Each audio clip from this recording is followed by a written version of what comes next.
જી મિત્રો, હું રામદેવસિંહ પરમાર. મારું ગામ અમરેલી જિલ્લાનું તાજપર અને હાલ વર્ષોથી અમદાવાદમાં રહેવાનું. મારું થોડું ઇન્ટ્રોડક્શન આપું તમને. મારે ટ્રાન્સપોર્ટ એન્ડ લોજિસ્ટિક નું કામ છે. એક્સપ્રેસ બુલ પ્રાઇવેટ લિમિટેડ કરીને મારી ટ્રાન્સપોર્ટ કંપની છે, જેમાં અમે ઓલ ઓવર ઇન્ડિયામાં કામ કરીએ છીએ. હવે આપણે જે રાજપૂત યુથ નેટવર્કની વાત કરીએ થોડી, હું તમને થોડું એક્સપ્લેન કરું. રાજપૂત યુથ નેટવર્ક છે જે કોઈ સંસ્થા નથી બાપુ. એ એક ગ્રુપ છે જેમાં અમે 7-8 જણાએ ભેગા થઈને ગ્રુપ બનાવ્યું છે. જેનું વિઝન અને એક ટોપિક કહીએ તો એજ્યુકેશન અને બિઝનેસમાં અવેરનેસ ફેલાવવાનું કામ કરીએ છીએ અમે લોકો. એટલે અમારા બે પોઈન્ટ છે, એજ્યુકેશન અને બિઝનેસ રિલેટેડ. અમે અવારનવાર આવા વેબિનાર કરતા હોઈએ છીએ. તો આપ સૌ અમારા સાથે જોડાયેલા રહેજો અને આપના કંઈ પણ સૂચન હોય, કંઈ સજેશન હોય કે કંઈ તમારા આઈડિયા હોય તો અમને શેર કરી શકો છો. હવે આપણે આ ગ્રુપમાં એવું ડિસાઇડ કર્યું છે કે હર 15 દિવસે એક વેબિનારનું આયોજન કરીએ એમ. અને આપણા કોઈના ધ્યાનમાં કોઈ એવી પર્સનાલિટી હોય કે કોઈ એવા પ્રોફેશનલ વ્યક્તિ હોય કે કોઈની માસ્ટરી હોય કોઈ સબ્જેક્ટમાં, તો અમને કહી શકો છો અને આપણે એમનો પણ વેબિનાર આયોજન કરી શકીએ છીએ આવી રીતે. હવે આજનો આપણો આ જે વેબિનાર છે, how to start export import બિઝનેસને લગતો છે. અને આમ કહેવા જઈએ તો અત્યારના સમયનો બિલકુલ ટ્રેન્ડિંગ બિઝનેસ કહેવાય કે ક્યાંક ને ક્યાંક સોશિયલ મીડિયામાં આવતું હોય છે કે ઇમ્પોર્ટ એક્સપોર્ટ કરતા શીખો અને એની બહુ મોટી એવી ફીસ હોય છે. તો આ બધાના લોકોના સજેશન પણ બહુ આવ્યા હતા કે આવો કંઈક ઇમ્પોર્ટ એક્સપોર્ટને લગતો સેમિનાર કરો, એટલે આપણે આનું આયોજન કર્યું છે અત્યારે. અને આના વેબિનારની થોડી રૂપરેખા હું તમને જણાવી દઉં. હવે આપણે જે યુવા વક્તા જે જયદીપસિંહ વાઘેલા છે, એમનો થોડોક ટૂંકો પરિચય લઈ લઈશું આપણે. પછી એની અંદર આપણે એક્સપોર્ટ ઇમ્પોર્ટ બિઝનેસની અંદર કંપની રજીસ્ટ્રેશન કઈ રીતે કરવી, જીએસટી લેવું કે નહીં, બીજા શું લાયસન્સની જરૂર પડે, પ્રોડક્ટ કેવી રીતે ફાઇનલ કરવી, પછી એના ખરીદનાર બાયર્સ કઈ રીતે ફાઇનલ કરવા ગોતવા, બિલિંગ કઈ રીતે કરવું, પેમેન્ટની ટર્મ્સ કઈ રીતની હોય, બીજી ટર્મ્સ એન્ડ કન્ડિશનો કઈ રીતની હોય છે, પછી આમાં ગવર્મેન્ટના લાભો કઈ રીતે લઈ શકીએ સ્કીમના, પછી બિઝનેસની અંદર ચેલેન્જીસ શું શું આવતા હોય છે. અને આમાં મેઇન વસ્તુ છે ફ્રોડ. ફ્રોડ માર્કેટમાં બહુ બધા ચાલતા હોય છે. તો ફ્રોડ માટે શું કરી શકીએ એ બધી આપણને જયદીપસિંહ બધી માહિતી આપવાના છે. અને આને રિલેટેડ આપણને કંઈ પણ પ્રશ્ન હોય તો આપણે પાછળની 10-15 મિનિટની અંદર પ્રશ્નોત્તરી ક્વેશ્ચન આન્સર પણ રાખેલા છે. અને આને રિગાર્ડિંગ તમને કોઈ પણ ક્વેશ્ચન હોય તો તમે ચેટ બોટમાં જઈને મેસેજ બી કરી શકો છો, જેથી જયદીપસિંહને આઈડિયા આવી જશે કે આપણા ઓડિયન્સના કેવા કેવા પ્રશ્નો છે. તો જયદીપસિંહનો હું થોડો ટૂંકો પરિચય આપું. Jaydeepsinh, welcome Rajput youth network. જય માતાજી. જય માતાજી બધાને. હવે જયદીપસિંહ છે ને, એ આપણે રાજકોટના રહેવાસી છે અને જીજે ગ્લોબલ કરીને એમની બ્રાન્ડ છે, જે એમની 3-4 કન્ટ્રીની અંદર એમની બ્રાન્ચ ઓફિસો પણ છે. અને બહુ મિડલ ક્લાસ ફેમિલીમાંથી બિલોંગ કરે છે. તો એમનું એજ્યુકેશન જોઈએ ને તો એમને 10 સ્ટેન્ડર્ડ સુધી જ ભણેલા છે. અને એમને ઘણી બધી સ્ટ્રગલ કરેલી છે, જેમ કે છાપું નાખવું, લેબર કામ પણ કરેલું છે, પછી વેટરની પણ નોકરી કરેલી છે. એવી કન્ડિશનમાંથી આજે એમને સક્સેસ મળી છે. તો એ કઈ રીતે અહીંયા સુધી પહોંચી શક્યા અને એ બધી જ માહિતી આપણને આપશે. તો જયદીપસિંહ, હવે તમારા હવાલે કરું છું, તમે સ્ટાર્ટ કરો. જય માતાજી બધાને. સૌથી પહેલા મારો એક ટૂંકમાં પરિચય આપું તો લગભગ મારી ઉંમર અત્યારે 33 વર્ષ છે અને હું 16-17 વર્ષથી કોઈ પણ કાર્ય કરું છું, નોકરીથી માંડીને બિઝનેસ સુધી. અને ઇમ્પોર્ટ એક્સપોર્ટમાં હું છેલ્લા 6 વર્ષથી જોડાયેલો છું. તો ઇમ્પોર્ટ એક્સપોર્ટ કઈ રીતે કરવું, આપણને એક બાપુએ કીધું કે ભાઈ બેઝિક લઈને આપણે કોઈ પણ એક મનમાં વિચાર આવે ત્યાંથી બિઝનેસ ફિનિશ થાય, મીન્સ કે તમારું એક ઇન્કમ સ્ટાર્ટ થાય ત્યાં લગીની પ્રોસેસ કઈ રીતે કરવી એમ. તો હું કોઈ પ્રોફેશનલ કોચ તો નથી, પણ હું તમને ઓકે. એક ઈઝી ભાષામાં, તમે ઇમ્પોર્ટ એક્સપોર્ટના ઘણી ગુજરાત લેવલે ઘણી સંસ્થાઓ કામ કરે છે જેની ફીસ 20,000 થી લઈને 1,00,000 રૂપિયા સુધીની હોય છે. જે લોકો 5 દિવસ, 2 દિવસ, 7 દિવસ, 10 દિવસ આવી રીતે. અને આ સરકારી અમુક એકમો જે એમએસએમઈ છે, પછી એક્સપોર્ટ ડિપાર્ટમેન્ટ છે, ડીજીએફટી છે, એ પણ આના ઉપર સેમિનારો કરતા હોય છે તમારા સિટીમાં. તો એની ફીસ નોમિનલ હોય છે, 1,500, 2,000, 3,000 રૂપિયા જેવી. તો સૌથી પહેલા તો આપણે એ જાણવું છે કે આઈડિયા આવ્યો આપણને કોઈ વસ્તુ એક્સપોર્ટ કરવાનો, ત્યાંથી આપણે જે એક્સપોર્ટ કરી ચૂક્યા કે એના પૈસા આવી ગયા અથવા તો ઇમ્પોર્ટ કરી ચૂક્યા અને માલ વેચી નાખ્યો, તો બરાબર. આ વસ્તુ એકચ્યુઅલમાં કઈ રીતે બને એમ? કે ભાઈ એક આજે અત્યારે આપણે પણ કે ઘણા ભાઈઓ એવા હશે કે જેને કઈ ખબર જ નહીં હોય કે એક્સપોર્ટ કઈ રીતે થાય, અથવા ઘણા ભાઈઓ એવા હશે ને થોડું ઘણું નોલેજ હશે તો હમ. એમાં ખર્ચા કઈ રીતે લાગે, અ માર્કેટિંગ કઈ રીતે કરવું, પ્રોડક્ટ ક્યાંથી ગોતવી, કઈ જગ્યાએ સેલ કરવી. તો એક થોડુંક હું તમને છે ને એક હું 7 વર્ષથી 7મું રનિંગ છે, 6 વર્ષ મારે પૂરા થઈ ગયા ફિલ્ડમાં. ઓકે. તો ઘણીવાર અમારી પાસે અમુક એવી ઇસ્યુ આવતા હોય કે જે અમારા માટે સાવ નવા હોય એમ. કેમ કે આ બિઝનેસ સાથે સૌથી વધારે પ્રકારની અલગ-અલગ દેશોની, અલગ-અલગ કરન્સીની, અલગ-અલગ રાજકીય, પછી આપણે વાતાવરણ પલટો થાય તોય આપણા બિઝનેસમાં પ્રોફિટ નુકસાન આવે. માનો કે હમણાં આજકાલના છાપામાં વાંચતા છો કે ભાઈ બાંગ્લાદેશમાં યુદ્ધ થયું, કે જે અત્યારે જે સ્થિતિ હાલે છે કે ભાઈ હા. સત્તા પક્ષ અને પબ્લિકની, તો એમાં ઘણી એવી ઓપોર્ચ્યુનિટી થઈ છે અને ઘણા લોકોને નુકસાન થયું છે. તો આવી બધી જે ન્યૂઝ છે, ઘણા પ્રકારની ન્યૂઝ ઘણી રીતે જોડાયેલી છે. જેમ કે ઇન્ડિયન ગવર્મેન્ટે એક્સપોર્ટ ઉપર બેન મૂકી દીધો ડુંગળી ઉપર. ઘઉં ઉપર લગભગ રશિયા યુક્રેન વોર ચાલુ થયું ત્યારથી ઘઉં અને લોટ ઉપર પ્રતિબંધ છે. તો તમે એવા એવા કિસ્સાઓમાં તમે કઈ રીતે ઓપોર્ચ્યુનિટી નીકળે કે ભાઈ અમારી દુબઈ ઓફિસ છે તો અમે અત્યારે ઇજિપ્તથી ઘઉં લઈ અને બીજા કન્ટ્રીમાં એક્સપોર્ટ કરીએ છીએ. તો આ બધું તમારે એક જે ગ્લોબલ સિનારીઓ એના ઉપર તમારે ફોકસ કરવું પડે. તો સૌથી પહેલા આપણે ચાલુ કરી તો કે ભાઈ તમને કોઈને વિચાર આવે એક કે ભાઈ મારે એક્સપોર્ટ ચાલુ કરવું છે. તો ઘણા લોકો એવા હશે જેમની પાસે પ્રોડક્ટ હશે અને હમ. ઘણા લોકો એવા હશે કે જેમની પાસે કઈ પ્રોડક્ટ નથી. તો હું તમને 40 થી 45 મિનિટમાં એક બ્રીફ સિનારીઓ આપું. એના પછી આપ કોઈ પણ ક્વેશ્ચન મને કરી શકો છો કે ભાઈ તમને ક્વેશ્ચન આવ્યો તો તમે લખીને રાખો, અથવા બાપુએ કીધું એ રીતે કે તમે હા. એક મેસેજ બોક્સમાં નાખી દો હા, કે ચેટ ભાઈ બોક્સ છે. આ મને પ્રશ્ન છે. તો એ પ્રશ્નનો જવાબ જો અંત સુધીમાં ના આવે તો તમે રિમાઇન્ડર આપો કે ભાઈ મને આ ક્વેશ્ચન છે, અથવા છેલ્લે આપણે 10-15 મિનિટ ક્વેશ્ચન આન્સર સેશન પણ રાખશું. તો સૌથી પહેલા જ આપણે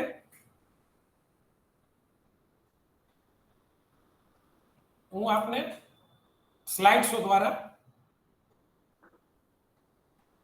એક જ સેકન્ડ આપને જી બાબુ. દેખાય છે સ્લાઇડ? હા, દેખાય છે. એક જ મિનિટ લોડ થાય છે. હા, લોડ થાય છે. કે ભાઈ એક્સપોર્ટ ઇમ્પોર્ટ બિઝનેસ કઈ રીતે થાય, શું એના કયા કયા પરિબળો અસર કરે, અ, હમ. કેટલા ડોક્યુમેન્ટ્સ જોઈએ, હમ. કેટલું ફાઇનાન્શિયલી આપણને કઈ રીતે કેવડું આપણે ઇન્વેસ્ટમેન્ટ કરવું જોઈએ, બરાબર. રિસ્ક કેપેસિટી અને કયા પ્રકારના રિસ્ક જોડાયેલા હોય. હમ. હમ.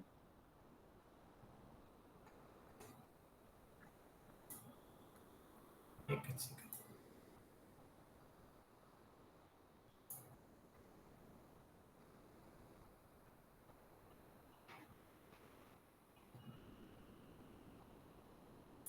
હા, ઓકે, આવી ગઈ બાપુ, દેખાય છે એમાં.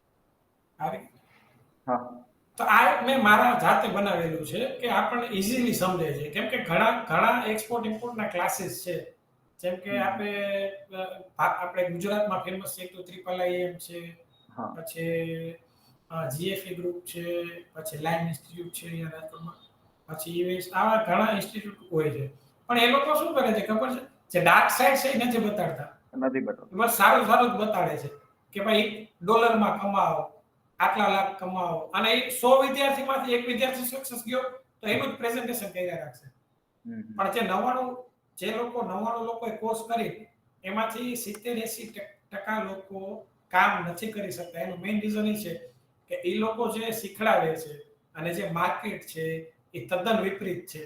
ઘણા લોકો કોર્સ કરીને મૂકી દે છે, ઘણા એક કન્સાઇનમેન્ટ કરીને મૂકી દે છે.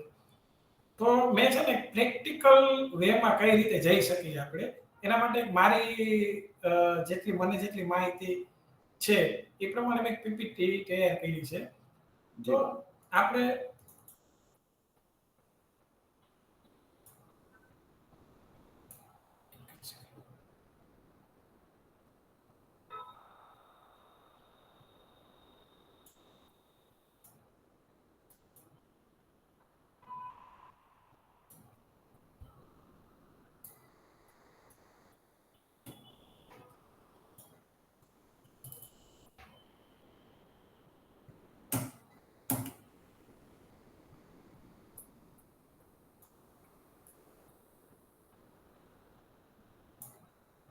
કે એક્સપોર્ટ શું છે.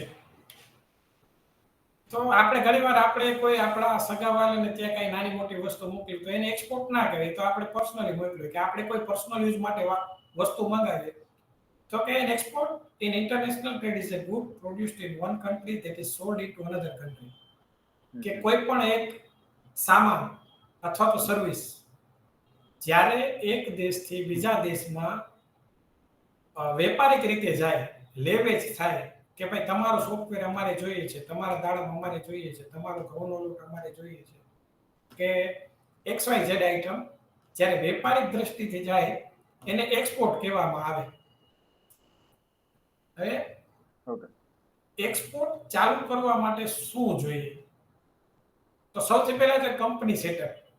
Company setup in the sense કેવું છે કે તમે કોઈ એક ફર્મ રજીસ્ટર કરો. કોઈ વ્યક્તિ ઇમ્પોર્ટ એક્સપોર્ટ ના કરી શકે. ભારત દેશના કાયદા પ્રમાણે કોઈ વ્યક્તિ ઇમ્પોર્ટ એક્સપોર્ટ ના કરી શકે. એના માટે એને એક કંપની જોઈએ. કે તમે જો એકલા હોય તો તમે પ્રોપ્રાઇટરશિપ કરો, તમે પાર્ટનર હોય તો પાર્ટનરશિપ કરો, તમે વધારે પાર્ટનર હોય તો LLP, LLC, પ્રાઇવેટ લિમિટેડ આ ટાઈપની કંપની રજીસ્ટર કરાવો સૌથી પહેલા. પછી એક એનું કરંટ એકાઉન્ટ જોઈએ. સેવિંગ એકાઉન્ટથી એક્સપોર્ટ ઇમ્પોર્ટ ના થાય. પછી એનું પાન કાર્ડ જોઈએ. પછી એનું આઈસી જોઈએ. આઈસી ઇમ્પોર્ટ એક્સપોર્ટ લાયસન્સ એટલે એ છે ને ડીજીએફટી ની વેબસાઇટ ઉપર તમારી એની ₹500 ફી હોય છે. કોઈ એજન્ટ હોય છે એ લોકો 1000 2000 આટલામાં કરી આપે છે. પછી જીએસટી આપણે ખ્યાલ છે કે એના માટે 1000 2000 કે સમથિંગ એવી અમાઉન્ટમાં કોઈ પણ સીએ કાઢી દે છે. અને જે મુખ્ય છે આરસીએમસી રજિસ્ટ્રેશન કમ મેમ્બરશિપ સર્ટિફિકેટ. તો આ કોણ આપે? તો સૌથી પહેલા આપણે નક્કી કરવું પડે કે આપણી પ્રોડક્ટ્સ કઈ છે. તો એના માટે ગવર્મેન્ટે ઈપીસી ની રચના કરી છે, એક્સપોર્ટ પ્રમોશન કાઉન્સિલ. આ બધી ઇન્ડિયાની એક્સપોર્ટ પ્રમોશન કાઉન્સિલ છે. માનો કે તમારી પાસે દાડમ છે કે સફરજન છે કે કેળા છે, તો એના માટે agriculture and products export development એને શોર્ટમાં આપેડા કહેવામાં આવે છે. પછી તમારી પાસે કોઈ પ્લાસ્ટિકની પ્રોડક્ટ છે તો એના માટે તમારે પ્લાસ્ટિક એક્સપોર્ટ પ્રમોશન કાઉન્સિલનું આરસીએમસી લેવું પડે. હવે તમારી પ્રોડક્ટ કોફીની છે તો કોફી બોર્ડ લેવું પડે. તમારી પાસે કોકોનટ છે, સૂકા, લીલા કે કોકોનટની ઓઇલ કે કોકોનટ રિલેટેડ કોઈ પ્રોડક્ટ છે તો એનું કોકોનટ ડેવલપમેન્ટ બોર્ડનું લાયસન્સ લેવું પડે. હમણાં તમે વાંચ્યું એટલે 6 મહિના પહેલા આની ઓફિસ ગુજરાતમાં એકેય નહોતી, પણ જૂનાગઢમાં એક ઓફિસ ખુલી છે કોકોનટ ડેવલપમેન્ટ બોર્ડની. પછી તમે મસાલા એક્સપોર્ટ કરતા હોય તો તમારે સ્પાઇસ બોર્ડનું આરસીએમસી લેવું પડે. આ લોકો શું મદદ કરે? તો આ લોકો સૌથી પહેલા તો તમને એક સર્ટિફિકેટ આપે કે તમે અમારા મેમ્બર છો 5 વર્ષ માટે, 2 વર્ષ માટે, 1 વર્ષ માટે, જેટલા સમય માટેનું તમે લીધું હોય. સેકન્ડ, એ લોકો તમને બાયર આપે. જ્યારે ગવર્મેન્ટ પાસે કોઈ ઇન્ક્વાયરી આવે તો એના રજિસ્ટર્ડ મેમ્બર હોય એને મેઇલ દ્વારા જાણ કરે.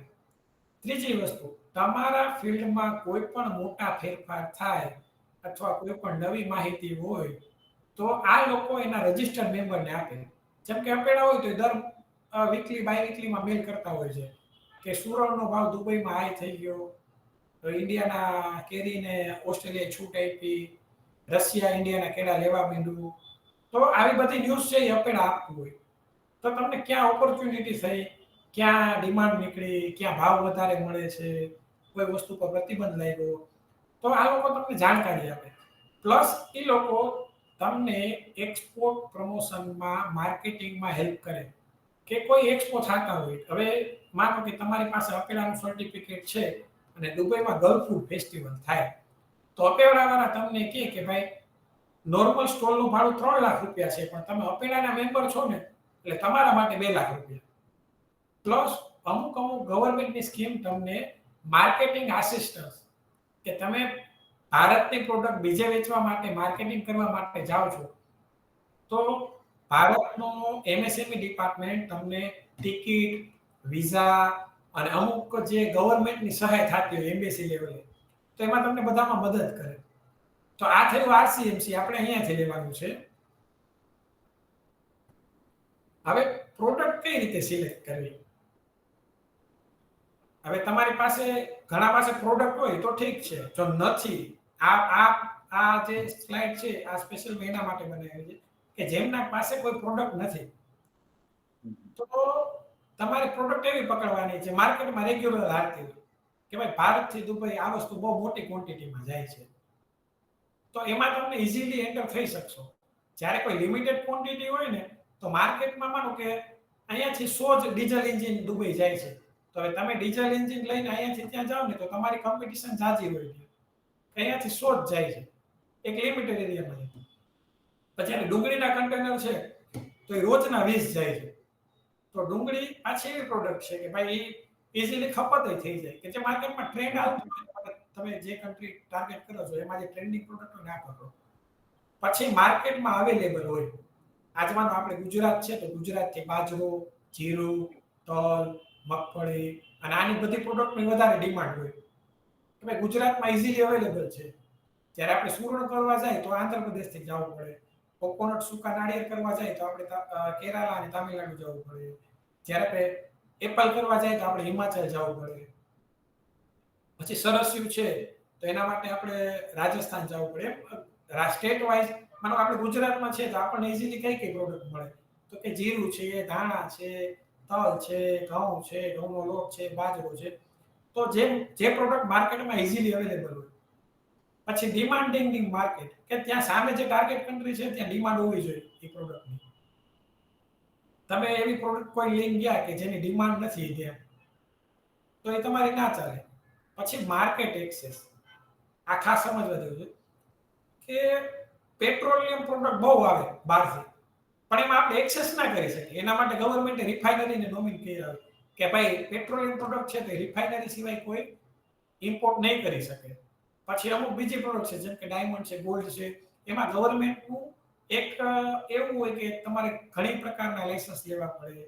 પછી અમુક પ્રકારના સ્ક્રેપ છે તો એમાં તમે ઇઝીલી એક્સેસ ના કરી શકો. એના માટે જીપીસીબી ને આ ને તે ને આખું ઇન્ફ્રાસ્ટ્રક્ચર ઊભું કરવું પડે, ગવર્મેન્ટના લાયસન્સ લેવા પડે.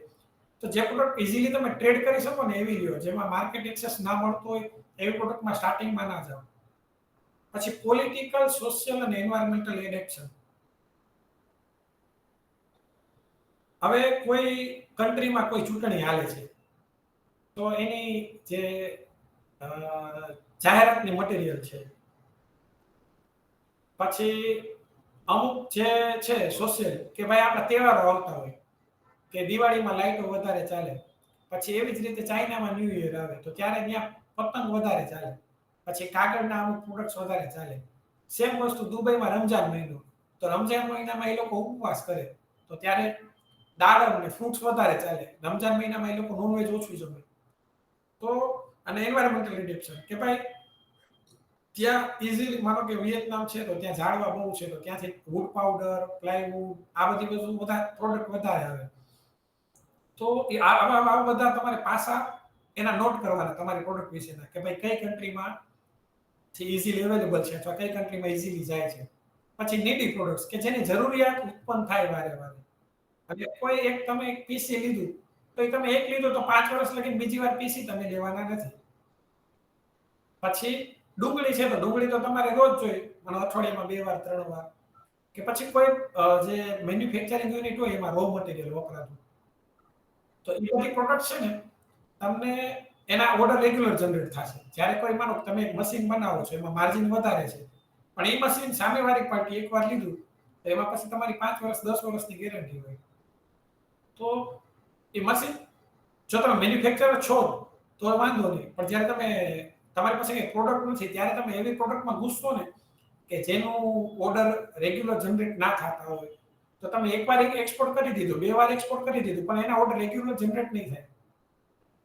પછી પ્રોડક્ટનું પોટેન્શિયલ હોવું જોઈએ કે તમે માર્કેટમાં નાખો અને તરત એ વેચાઈ જાય કે ભાઈ તમને લાગે કે ભાઈ આ વસ્તુ છે તો ઇઝીલી વેચાય. ઘઉંનો લોટ છે તો તમને ખબર જ છે કે ભાઈ દુબઈમાં રોજ 50 કન્ટેનર વેચે છે તો 2 કન્ટેનર આપણા જાય તો કઈ ફેર નહીં પડે.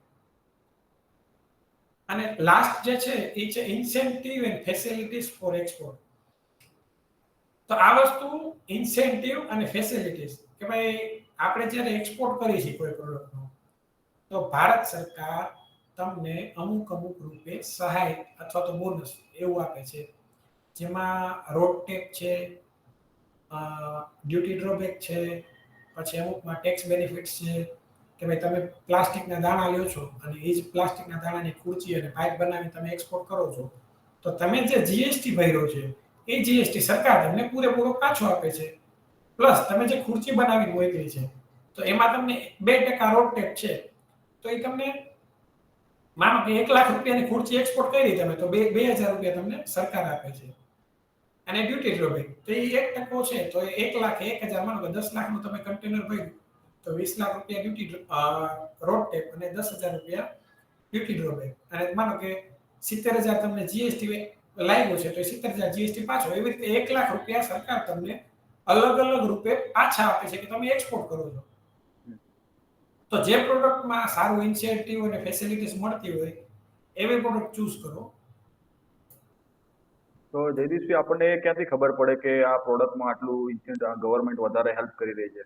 હા, એના માટે છે ને એક વેબસાઇટ છે, હમણાં આ 2 સ્લાઇડ પછી હું આપને શેર કરવાનો છું. જી. તો એ બધી વેબસાઇટ્સ ઉપર છે તમને આ બધી માહિતી મળે. હવે બાયર ફાઇન્ડિંગ. હવે તમે માનો નક્કી કરી લીધું ડુંગળી એક્સપોર્ટ કરવી છે. હવે ડોક્યુમેન્ટ્સ પણ બધા કઢાવી લીધા. હવે બાયર ક્યાંથી ફાઇન્ડ કરવા? તો એના માટે 2 પ્રોસેસ છે, એક ઓનલાઈન અને એક ઓફલાઈન. સૌથી પહેલા તો આપણે માર્કેટિંગ ફાઇન્ડ કરવું પડે કે ભાઈ ક્યાં એક્સપોર્ટ કરવી, તો કે જ્યાં ડિમાન્ડ વધારે હોય, જ્યાં ભારતથી વધારે એક્સપોર્ટ થતી હોય ડુંગળી ત્યાં.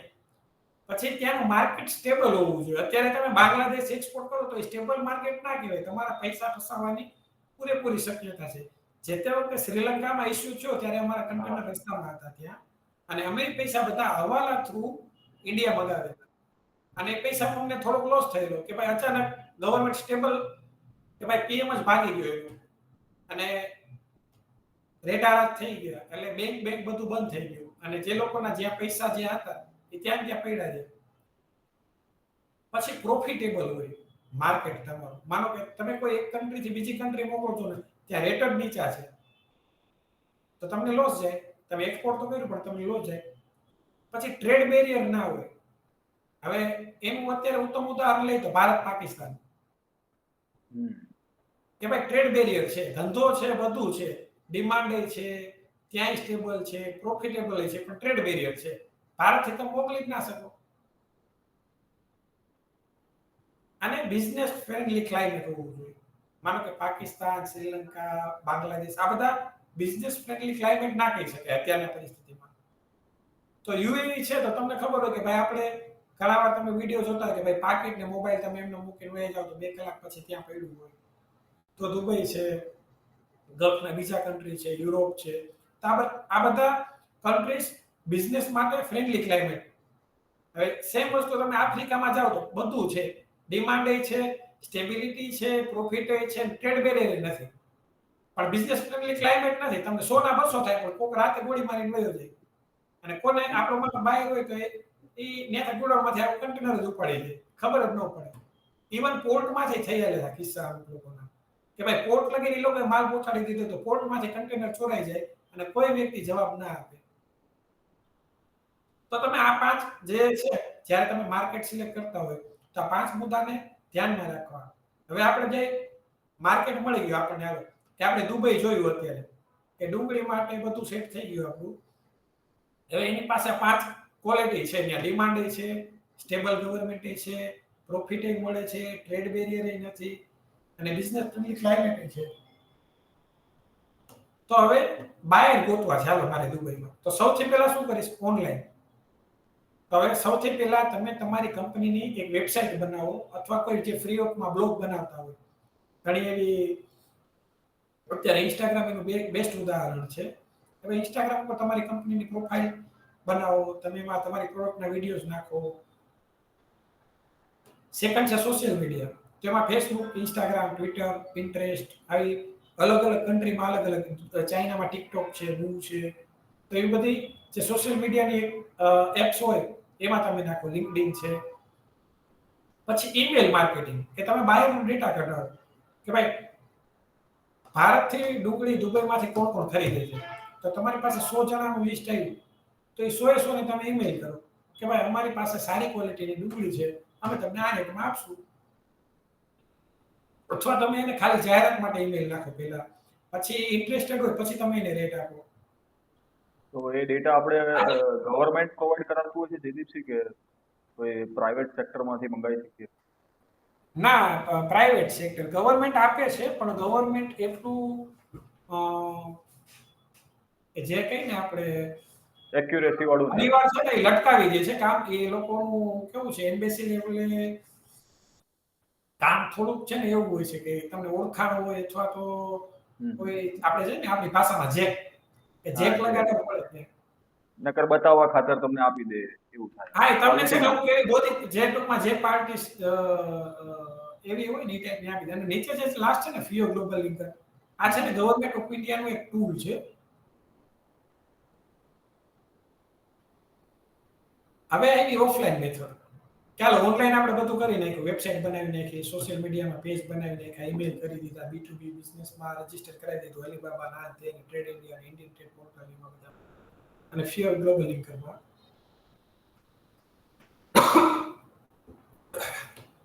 હવે ઓફલાઈન મેથડ આવી. તો ઓફલાઈનમાં તો કે ટ્રેડ ફેર અને એક્સપોની વિઝિટ કરો તમે. જો ફૂડ રિલેટેડ વર્લ્ડના બે મોટા એક્સપો છે ને, એક છે ગલ્ફ ફૂડ અને સેકન્ડ નંબર છે અનુગા, ફ્રાન્સ. ફ્રાન્સના વિઝા ને થોડુંક માનો ટિકિટ ને બધું મોંઘું હોય છે, પણ ગલ્ફ ફૂડ તમે વિઝિટ કરો તો તમને ત્યાંથી લગભગ ઓલમોસ્ટ 5000 જેટલા ટ્રેડર પોતાના શોપ જે સ્ટોલ કરેલા હોય છે. તો તમને આખા વર્લ્ડમાં કઈ કઈ પ્રોડક્ટ હાલે છે, ત્યાંથી તમે શું મંગાવી શકો, શું કરી શકો, એ બધો આઈડિયાઝ આવે. પછી સેકન્ડ નંબર છે એક્સપોર્ટ પ્રમોશન બોડીઝ, જે આપણે આગળ જોઈએ કે આપણી પ્રોડક્ટ માટે ડુંગળી છે તો એના માટે આપેલા છે, તો એને તમે આપેલાના જે અધિકારીઓને રૂબરૂ મળો અથવા તો એની પાસેથી ઈમેલ ને બધું મંગાવો. થર્ડ છે ચેમ્બર ઓફ કોમર્સ. બધા સિટીમાં, રાજ્યમાં, દેશમાં અલગ અલગ લેવલની ચેમ્બર ઓફ કોમર્સ હોય. અમુક ગવર્મેન્ટની હોય, અમુક પ્રાઇવેટ હોય. તો આવી ચેમ્બર ઓફ કોમર્સને તમે વિઝિટ કરો કે ભાઈ અમારી પાસે આ પ્રોડક્ટ છે, તમારી પાસે આ પ્રોડક્ટનું ટ્રેડ કરતા હોય એવા કોઈ બાયર હોય તો અમને ડેટા આપો, તો એમને મળો. પછી થર્ડ પાર્ટી એજન્સી, TPA. આ ચોથું ને પાંચમું છે ને, બે આમ સિમિલર કંપની છે કે ભાઈ એ લોકો શું હોય, ડેટા કાઢી નાખે કે તમે આટલી કંપની લાસ્ટ યરમાં આટલો માલ મંગાવેલો છે, તો તમે એને એપ્રોચ કરો એમ. અને માર્કેટિંગ સક્સેસ કંપની પણ એ જ છે કે એ લોકો શું કરે કે તમને એક રિસર્ચ કરીને આપી દે કે ભાઈ તમે ડુંગળી છે તો મલેશિયા, દુબઈ અને બાંગ્લાદેશ કરો, આ 3 કન્ટ્રીમાં આટલા આટલા બાયર છે, અને એમે તમને એપ્રોચ કરો તો એ તમારી ડુંગળી લેશે. અને લાસ્ટ છે industry resource and personal contact. આ એવું છે કે તમે ડુંગળીને કરો છો, તમે 10 વેપારીને જાણો છો, તો તમે 10 એને પૂછો. અને પર્સનલ કોન્ટેક્ટ કે તમારા સગાવાલા કે ભાઈ બાપુ મને મારી પાસે આ કોટન છે, કોટન વિયેતનામ જાય છે, તો તમારી વિયેતનામ ઓફિસ છે, તો તમે ટ્રાય કરો કે આ પ્રોડક્ટ મારી ત્યાં જાય. તો આ થઈ આપણી બાયર અને માર્કેટ કઈ રીતે ફાઇન્ડ કરવા. હવે ડુંગળી એક્સપોર્ટ કરવી છે, આપણે ડોક્યુમેન્ટ કઢાવી લીધા, દુબઈનું મળી ગયું અને ઓફલાઈનથી આપણને કોઈ વ્યક્તિ મળી ગયો. તો હવે શું કરવું? તો હવે આપણે શું કોટેશન આપવું પડે. આ છે ઇમ્પોર્ટન્સ. આના વિશે આપ કદાચ જાણતા હોય, ન જાણતા મને ખ્યાલ નથી. હવે જ્યારે ઇન્ટરનેશનલ ટ્રેડ કરતા હોય ને, તો રેટ આપી છે આપણે, તો એમાં બાયર અને સેલરની જવાબદારી ક્યાંથી ક્યાં સુધીની હોય, તો એ આ 3 અક્ષર નક્કી કરે. એના ઇમ્પોર્ટન્સ છે ને WTO, વર્લ્ડ ટ્રેડ ઓર્ગેનાઇઝેશન, એ ડિસાઈડ કરે. 2020માં થયા હતા, હવે 2025માં એના નાના મોટા ચેન્જીસ થતા હોય જે આપણે ખ્યાલ રાખવો પડે એનો. તો સૌથી પહેલું છે EXW. હવે તમે લખી નાખો છો કે ભાઈ EXW અમદાવાદમાં નારણપુરામાં આ જગ્યાએથી હું તને ડુંગળી $700 પણ આપીશ એમ. તો એનો મતલબ એમ છે કે નારણપુરાથી લઈ તે દુબઈની માર્કેટયાર્ડ સુધી જવાબદારી માલ ખરીદનારની છે. તમે ખાલી તમારા ગોડાઉનથી ભરી દેશો. હવે વર્લ્ડનો 80% ધંધો રહ્યો ને આ FOB અને CIF ઉપર થાય છે મોસ્ટ ઓફ. તો FOB માં કઈ રીતે આવે કે તમે તમારા કારખાનેથી એક ટ્રકમાં ભરીને મોકલો, પોર્ટની બહાર તમારો માલ સામાન ઉભો રહ્યો, અને પછી પોર્ટમાં જે ચડી જાય કન્ટેનર વેસલ લગી એને FOB કે ફ્રી ઓન બોર્ડ. તો તમારે કન્ટેનર ડુંગળીનું ભરી દેવાનું, એને અમદાવાદથી મુન્દ્રા મોકલી દેવાનું, મુન્દ્રા વેસલ પર ચડી જાય ત્યાં લગી જવાબદારી તમારી. એટલે તમારે રેટ આપવાનો FOB મુન્દ્રા. હવે તમારો $100 નો બીજો ખર્ચો વધે છે તો કે ભાઈ $800 પ્રતિ મેટ્રિક ટન FOB મુન્દ્રા. હવે થર્ડ કિસ્સો આવે છે કે CNF આપો એમ કે મને. ઘણા બાયર હોય એમ કે ભાઈ મારે ત્યાંથી ભાડું કેટલું થાય, મને કન્ટેનર વાળો કોઈ ઓળખતો નથી, તમે મને દુબઈ લગી માલ પહોંચાડી દો. તો આપણે CHને પૂછ્યું ભાઈ તો ભાડું કેટલું લઈશ, તો કે $2900 એક કન્ટેનર રિફરનું. તો એક ટને $100 આવ્યા તો તમે ફરી પાછા $100 વધારી દો કે CNF $1000 જબેલેલી. CNF માં હંમેશા સામેવાળી કન્ટ્રીનો પોર્ટ આવે, આપણું પોર્ટ ના આવે ક્યારે. અને FOB માં હંમેશા આપણું પોર્ટ આવે, સામેની જે ઇમ્પોર્ટર હોય એનું પોર્ટ ના આવે. તો આપણે એને રેટ આપ્યો ઇન્કોટમમાં કે ભાઈ $1000 CNF જબેલેલી. તો હવે ક્યાં સુધીનો આપ્યો કે હું તને ડુંગળી ખરીદી લઈશ, પેકિંગ કરી, મારા ગોડાઉનથી મારો ટ્રક ભરે, ત્યાંથી પોર્ટનું ક્લિયર કરાવી, પોર્ટના ચાર્જીસ ભરે, અને ભાડું દુબઈ પહોંચવા સુધીનું ભાડું પણ હું આપીશ, અને $1000 માં તને પહોંચાડીશ એક ટનમાં. તો આ છે ને ઇન્કોટમ્સ કે આ જે ફાઇલ છે હું તમને લાસ્ટમાં શેર કરીશ, એનાથી તમારે શું છે આ વસ્તુ ઈઝી. હવે તમને મને બાયર મળી ગયો, હવે એને કોટેશન આપવાનું છે કે ભાઈ જબેલલી મને આપ.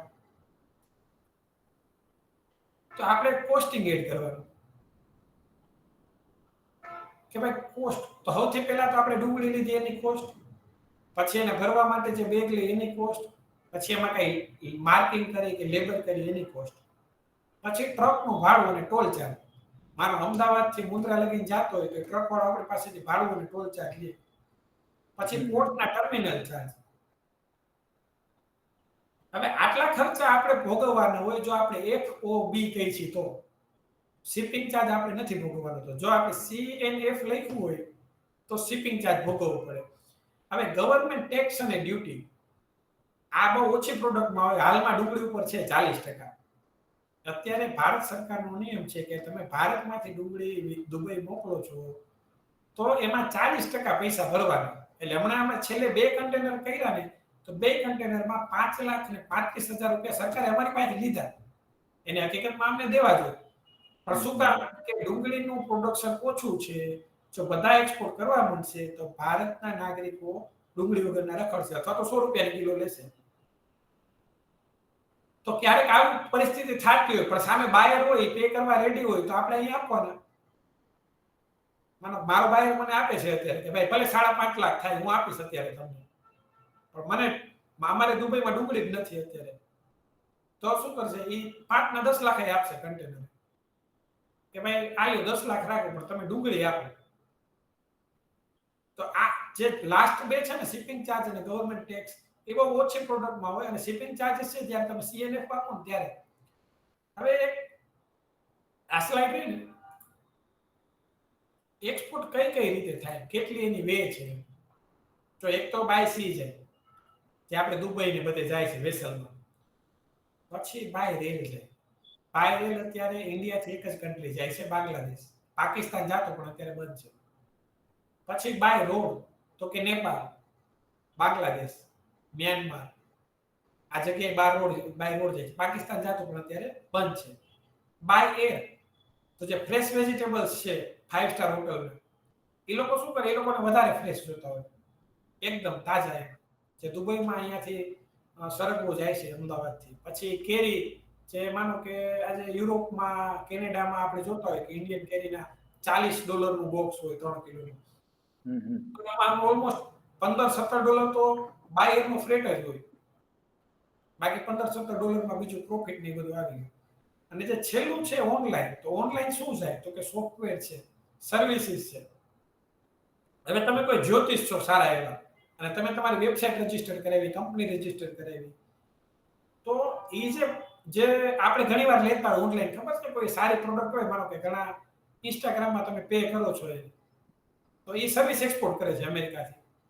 તમે ગેમમાં કોઈ વસ્તુ લેવા પે કરો છો તો એ લોકો સર્વિસ એક્સપોર્ટ કરે છે. ઘણીવાર આપણે કોઈ કન્ટ્રીમાંથી સોફ્ટવેર બનતા હોય, નેધરલેન્ડ છે, ઇઝરાયલ છે, આ ઘણા એવા સારા સારા સોફ્ટવેર બનાવે ડિફેન્સ માટેના બી. તો એ ખાલી ઓનલાઈન જ હોય કે સોફ્ટવેર મોકલી દીધો, તો એ બધું ઓનલાઈન જાય. જેમ ઇન્ડિયામાં સૌથી મોટો સર્વિસ એક્સપોર્ટર TCS છે. એ લોકોએ અહીંયા બેંગ્લોરમાં બહુ મોટી મોટી કંપનીઓના યુએસની કોલ સેન્ટર લાવી અહીંયા બેઠા બેઠા. તો આ છે એક્સપોર્ટના કઈ કઈ ટાઈપના પગાર. હવે એક આ છે CA છે, કસ્ટમ હાઉસ એજન્ટ, જે આપણને શિપિંગના ફ્રેટ આપશે, શું શું પ્રોસેસ કરવાની એનો સારો આઈડિયા આપશે કે ભાઈ તમે અહીંયાથી. CA છે ને બહુ સારું ગોતવાનું કે જેનું કામ વ્યવસ્થિત હોય, કે તમને તમને એ એક બ્રિજ છે તમારી કસ્ટમની અને શિપિંગ લાઈનની વચ્ચેનું. તમારે શિપિંગ લાઈન ગોતવા નથી જવાની, તમારે ટ્રાન્સપોર્ટર ગોતવા નથી જવાનું, કે તમારે કસ્ટમર સાહેબને નથી મળવાનું. સૌથી વધારે કામ CHA નું હોય છે. આપણે જ્યારે ડોક્યુમેન્ટ્સ જે ડિમાન્ડ કરે છે એટલા ડોક્યુમેન્ટ્સ આપી એટલે CHA ઓટોમેટિક એનું બધું કરી દે કે બાપુ તમારે આમાં આટલા ડોક્યુમેન્ટ ઘટે છે અને આટલા પૈસા થશે. કસ્ટમર એજન્ટ આપણા સમાજના ઘણા છે, ઘણા ગ્રુપમાં હશે, તો એના અમુક નંબર હું શેર કરીશ, બાકી બાપુ પાસે હશે શિપિંગ લાઈન એનું કરે છે. તો ઓકે બાબુ. હવે આપણે બેક ઓન ધ ટ્રેક આવી જાય કે ભાઈ કોટેશન કઈ રીતે બનાવવું. હવે માનો કે બધું રેડી થઈ ગયું, ડુંગળી છે દુબઈમાં આપવાની છે, બાયર મળી ગયો, હવે આપણી પાસે કોટેશન માંગે, તમે મને 29 ટન માલ આપો છો, એનું કોટેશન આપો. તો કોટેશન આપો ને, એમાં આટલી વસ્તુ ફરજિયાત ઉલ્લેખ કરવો. સૌથી પહેલું બાયરની ફૂલ ડિટેલ. એક જ સેકન્ડ, એક છે ને મારી પાસે હશે કદાચ, હું તમને શેર કરું છું. જી કરો. કે ભાઈ બાયરની ફૂલ ડિટેલ્સ જોઈએ.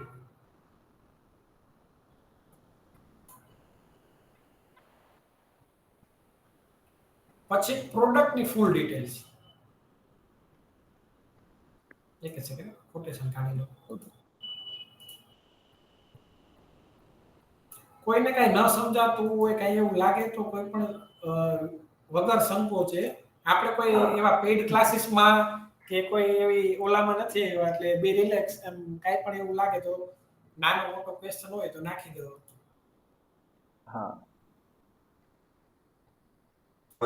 કેરી ઓન. એક જ મિનિટ.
મેં થોડીક વાર લાગશે ત્યાં સુધીમાં આપણું આ પૂરું કરી દો.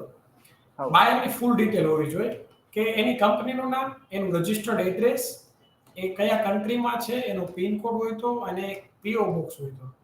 અમુક કન્ટ્રીઓ હોય જ્યાં પિન કોડ નથી હોતો, જેમ કે દુબઈ. તમને કદાચ ખ્યાલ નહીં હોય, UAE કન્ટ્રી છે ને એમાં પિન કોડ જ નથી, બધા 5 0 આવે. તો એવા કન્ટ્રીમાં PO બોક્સ હોય અથવા તો ખાલી એમનો એડ્રેસ હોય. તો કંપનીનું નામ, હા, લેન્ડમાર્ક ને વ્યવસ્થિત જે રજિસ્ટર્ડ એડ્રેસ હોય ને, એ લાયસન્સમાં હોય ને એ જ રીતે નાખવું તમારે ગમે ત્યારે. તમારા GST સર્ટિફિકેટમાં જે રીતે હોય ને એ જ રીતે નાખવું. થોડુંક એડ કરવું પણ એમાંથી ઓછું ન કરવું ક્યારેય. પછી પ્રોડક્ટની ડિટેલ કે ભાઈ ઓનિયન તો એમાં શું લખવાનું? ખાલી ઓનિયન્સ નહીં લખવાનું, ઇન્ડિયન રેડ ફ્રેશ ઓનિયન્સ. અને પછી જે સાઇઝ હોય, માનો કે યુએઈ છે તો ત્યાં 55 પ્લસ ચાલે છે. પછી મલેશિયા હોય તો 45 પ્લસ ચાલે. પછી યુકે માં 45 પ્લસ ચાલે, શ્રીલંકામાં 45 પ્લસ ચાલે, વિયેતનામમાં 25 પ્લસ ચાલે. આની સાઇઝ છે. પછી પેકિંગ ટાઈપ એન્ડ વેઇટ, કે ભાઈ દુબઈ છે તો ત્યાં 20 કિલોની પ્લાસ્ટિક મેશ બેગ ચાલે, તો એમાં લખવાનું કે ભાઈ 20 કિલોની પ્લાસ્ટિક મેશ બેગ. પછી શ્રીલંકા છે તો ત્યાં પ્લાસ્ટિક નથી ચાલતું, ત્યાં શણની મોકલવી પડે છે, તો કે ભાઈ 45 કિલો 45 કિલોનું પેકિંગ હોય છે, 50 કિલોનું પેકિંગ હોય છે. અને jute bags.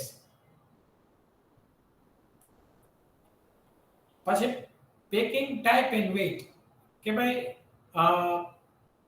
Sorry payment terms, તો પેમેન્ટ ટર્મ લખવાની તમારે કઈ રીતે પેમેન્ટ જોઈએ છે, કે ભાઈ તમારે 100% એડવાન્સ જોઈએ છે, તમારે 30 એડવાન્સ ને 70 પછી એમ જોઈએ છે, 50 એડવાન્સ 50 પછી જોઈએ છે, કે 100% બેંક એલસી જોઈએ છે. એ તમે જ્યારે આપો ત્યારે એવી ટર્મ્સ આપો કે જેનાથી કામ થાય. તમે એક જ્યારે ઇન્ટરનેશનલ ટ્રેડ કરવા જાઓ તો એની પાસે 100 સપ્લાયર હોય. હવે બધામાં બેસે ને માનો પેમેન્ટ ટર્મમાં ન બેસે તમારું કામ, તો તમે એને થોડુંક એવી રીતે ટ્રીટ કરો કે એ થોડોક ફ્રી ફીલ કરે. એને તમે કોઈ એવું પ્રકાર આપો કે ભાઈ 30% એડવાન્સ ને 70% સ્કેન કોપી ડોક્યુમેન્ટને મોકલાવો ત્યારે તારે મને આપવાનું. જેનાથી માનો કે કદાચ જે પાર્ટી માલ નથી લેતો, મારો 10 લાખનો માલ છે, 3 લાખ એને તમને આપી દીધા, માલ નથી લેતો, તો તમે બીજાને વેચી દેશો તો તમને 8-9 લાખ તો આપશે, તો ઇવન તમને પૈસા તો મળશે જ તે. પણ એ તમારે રિસ્ક કેલ્ક્યુલેટ કરીને રાખો કે ભાઈ આમાં જો હું 40% એડવાન્સ લઉં ને તો જ મને પોસાય, 50% એડવાન્સ લઉં ને તો જ મને પોસાય, કેમ કે જો એ નહીં લે તો મારે પાછો લઈ આવવાનો ખર્ચો. પછી મિનિમમ ઓર્ડર,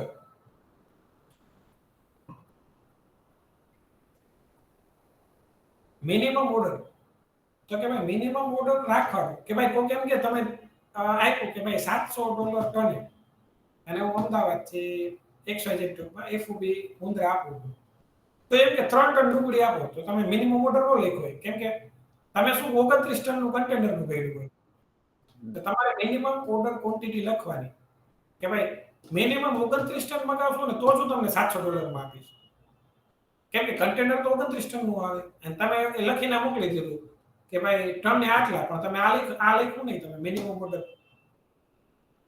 પછી વેલિડિટી, તો આ વસ્તુ બહુ એગ્રી કોમોડિટીઝમાં બહુ, જે લોકો એગ્રી કોમોડિટીઝ કે જે લોકો એવી પ્રોડક્ટમાં કામ કરતા હોય કે જેનું રો મટીરિયલ અથવા તો પ્રોડક્ટના ભાવ વધઘટ થતા હોય, જેમ કે સોનું, ડુંગળી. હવે ડુંગળીનો ભાવ હું આપું છું આજે ₹12 છે, મેં રેટ આપ્યો, તો 3 દી પછી જ્યારે ₹40 છે તો મને કે 2 કન્ટેનર આપો. ભાઈ તો થાય એમ નથી, તો કે ભાઈ તમે તો લખ્યું ને તો આ ઓર્ડર આટલા દિવસ જ વેલિડ છે, તો તમારે આ લખવું કે ભાઈ પ્રોડક્ટ વેલિડિટી આજ દિવસ સુધી, એમ કે સાંજ સુધી. પછી ડેસ્ટિનેશન પોર્ટનો ઉલ્લેખ કરવો હંમેશા, ભલે તમે માલ એફઓબી આપતા હોય પણ સામે કયા પોર્ટે તમે માલ આપશો, કે ભાઈ મુન્દ્રાથી ઝબેલલી. પછી ડોક્યુમેન્ટ્સ, તો શું એક કન્ટેનર હોય એની અંદર 10-12 અલગ અલગ પ્રકારના ડોક્યુમેન્ટ જતા હોય, એમના આવશે હું તમને કહીશ. એમાં પેકિંગ લિસ્ટ હોય, શિપિંગ બિલ હોય, ફાઇટો સર્ટિફિકેટ હોય, પછી બીએલ હોય છે, ઇન્સ્યોરન્સની કોપી હોય, તો આવા બધા ડોક્યુમેન્ટ્સ હોય, કમર્શિયલ ઇન્વોઇસ હોય. તો એ આપણે એને કહેવાનું કે હું તને 6 ડોક્યુમેન્ટ આપીશ આવડા, એટલે એને કદાચ કોઈ 7મું ડોક્યુમેન્ટ જોતો હોય તમે સામે જ કહેશે કે ભાઈ મને એઆઈ સર્ટિફિકેટ આપો કે મને સેપા સર્ટિફિકેટ આપો, તો એ તમે તપાસ કરો સીએજી ને કે ભાઈ સેપા કટાવવું તો કેટલા લાગશે, તો કે 2000 લાગશે, તો તમે કોસ્ટ એડ કરી દો કે ભાઈ સેપા હું તને $30 તારે મને વધારે ચૂકવવા પડશે. પછી બેંક ડિટેલ્સ, જ્યારે તમે શેર કરો તો એમાં સ્વિફ્ટ કોડનો ઉલ્લેખ કરવો. જેમ આપણે ઇન્ડિયામાં ટ્રાન્ઝેક્શન કરવું હોય તો આપણે આઈએફએસસી કોડ આવે, આપણે બધાને ખ્યાલ. તો એવી રીતે જ્યારે તમે ઇન્ટરનેશનલ ટ્રાન્ઝેક્શન કરતા હોય ને તો એમાં સ્વિફ્ટ કોડ આવે, તો સ્વિફ્ટ કોડનો ઉલ્લેખ કરવો. અને ઇન્કોટર્મ્સ અને કરન્સી એક તો ઇન્કો ટર્મ્સ તમારે હર વખતે નક્કી કરી લેવી, અને કરન્સી ગમે ત્યારે યુઝ કરો તો યુએસડી યુઝ કરવાની ઇમ્પોર્ટ એક્સપોર્ટમાં. કેમ કે તમને જે કોટેશન મળશે ને એ 99.99% યુએસ ડોલરમાં જ મળશે. કેમ કે dollar compare to other currency stable હોય છે. હવે ભારત સરકાર આના ઉપર થોડુંક કામ કરે છે. દિરામમાં હમણાં આપણે વાંચ્યું હોય તો ઇન્ડિયન ઓઇલ હમણાં કંઈક 6-7 કન્સાઇનમેન્ટ દિરામમાં ડાયરેક્ટ ઇન્ડિયન રૂપી ટુ દિરામમાં, પણ એને હજી આપણા સુધી પહોંચતા 2-3 વર્ષ લાગી જશે. પછી રશિયા ગવર્નમેન્ટ ડાયરેક્ટ ડીલ કરે છે રૂબલમાં, કે આપણે એને માલ આપે ત્યાં એના રૂબલ એટલા જમા રહીએ, અને માલ લે તો આપણે એને રૂપિયા જમા રહીએ. તો આપણા સુધી પહોંચતા વાર લાગશે, પણ ઇમ્પોર્ટન્સ આપણે જ્યાં લગીને આપણા લગી નથી પહોંચતું, અથવા જ્યાં લગીને કઈ એવું કન્ટ્રી અને ટાઈપ નથી થતું, ત્યાં સુધી આપણે currency always use USD.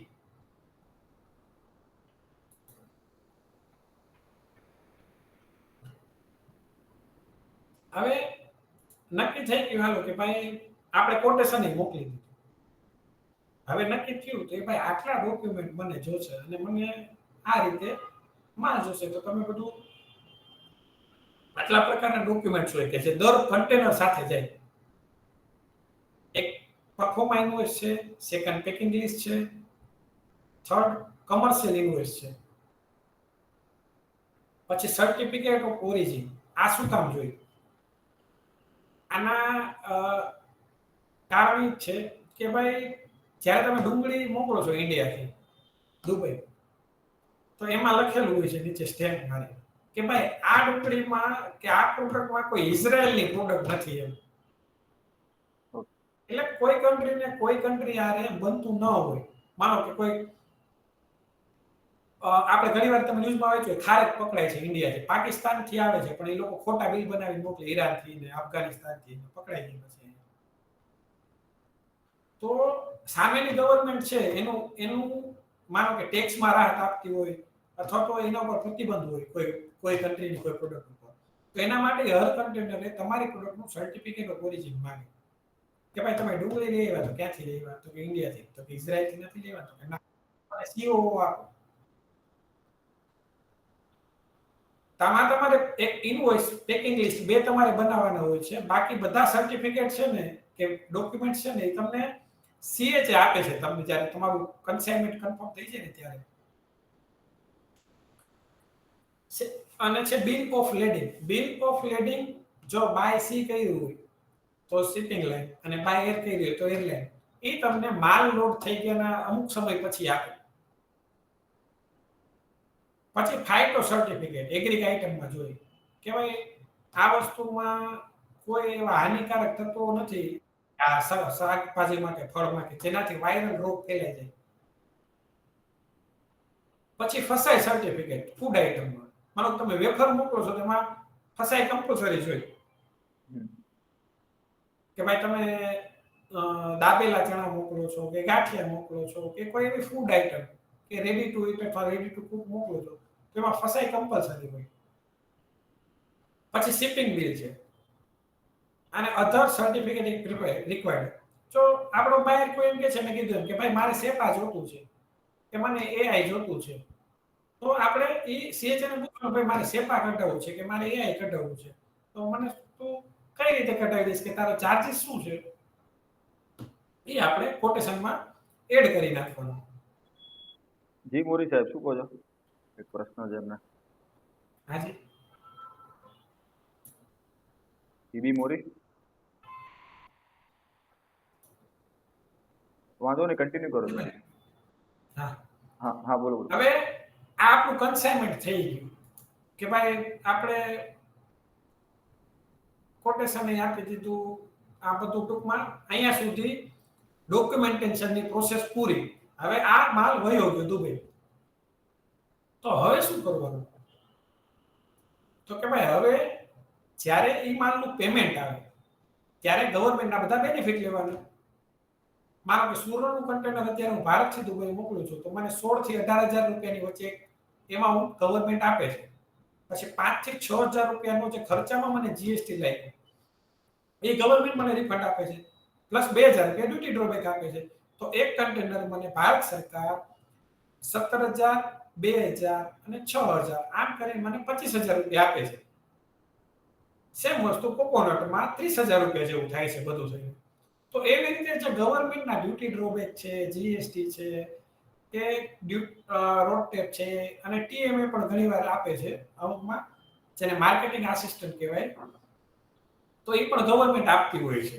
By એરમાં આપતી હોય છે ઘણીવાર કે ભાઈ તમે બાય એર કેરી એક્સપોર્ટ કરો છો, જે ભાડું થાય છે એના 30% સરકાર આપે તમને. ભાઈ 600 રૂપિયા થયા તો 200 રૂપિયા સરકાર તમને આપી દે. કે ભાઈ તમે કેરી વિદેશ મોકલી ને બાય એર, તો 200 રૂપિયા અમે તમને કિલોએ આપી છે, 600 રૂપિયા તમારો ચાર્જ લાગ્યો છે, તો 200 રૂપિયા અમે આપી દીધી. તો આ બધા બેનિફિટ્સ લેવાના. એનો અને આ શું સાયકલ ક્રાઇટેરિયા હોય જેવી છે જયદીપસિંહ? પહેલા આપણે ફીડ કરી દીધો પછી કેટલા ટાઈમની અંદર કંઈક ટર્મ્સ એન્ડ કન્ડિશન હશે ને એના, જે આપણને હા ગવર્મેન્ટ હા બેનિફિટ તો આપે? ડ્યુટી ડ્રોબેક છે ને એ 1 મહિનામાં એમને આવી જાય છે. જે રોડ ટેપ કરીને જે ગવર્મેન્ટની આસિસ્ટન્ટ છે, એ રોડ ટેપ છે ને નોર્મલી પેમેન્ટ આવ્યાના 10 થી 15 દિવસમાં ક્રેડિટ પેટે જમા થઈ જાય છે. એની ઓકે. સ્ક્રિપ્ટ આવે. વન ટાઈપ ઓફ આપણે કેવું કે બ્લેન્ક ચેક જી એના જેવું. એ તમે ભેગો કરીને સેલ કરીએ તો આપણે કે પેટીએમ વોલેટમાં પૈસા આવે પછી આપણે વિથડ્રો મારવા પડે. ઓકે. અચ્છા, અમુક વોલેટ પૈસા આવ્યા હોય કે એ વિથડ્રો ના લાગે, ટ્રાન્સફર થાય. ઓકે. એટલે એ પૈસા અંતે તમારે ગવર્મેન્ટને જે ઇમ્પોર્ટ ડ્યુટી હોય ને એમાંથી બાદ મળે. તો માનો કે હું ખાલી એક્સપોર્ટ કરું છું, તો મોરબીના ઘણા એવા સિરામિક વાળા છે કે જેને 100 રૂપિયાનો માલ મંગાવ્યો અને 95 રૂપિયા ડ્યુટી ભરવાની થાય છે, તો મારી પાસે 90 રૂપિયાનું સર્ટિફિકેટ છે ને, તો મને 90 માં એમ કે બાપુ હાલ્યો 88 રૂપિયા, તમે મને 90 નું સર્ટિફિકેટ આપી દો. તો હું શું કરું કે હું આપી દઉં. મારે તો 90 એમનેમ જ પડ્યા છે, મને કઈ કામમાં આવવાના નથી, હું કઈ ઇમ્પોર્ટ કરવાનો નથી. તો મારા એ 90 રૂપિયા પડ્યા હતા ને એ તમે ટ્રાન્સફર કરી શકો કોઈ કંપનીને. તો આવી રીતે બજારમાં તમે રોડ ટેપ વેચતા હોય છે. જે પેલા એમઈઆઈસી તો એમઈઆઈસી વેચતા, અત્યારે રોડ ટેપ નામ છે, પણ રોડ ટેપ વેચતા હોય છે કે ભાઈ જે સીએચએ હોય એ સેટિંગ કરાવી દે કે બાપુ પાસે 10 લાખનો રોડ ટેપ પડ્યો છે, તો ઓલો એમ કહે કે ભાઈ હું તમને 9,80,000 કે 9,70,000 આપીશ, તો હું તો ભાઈ ઉપાડ હાલે.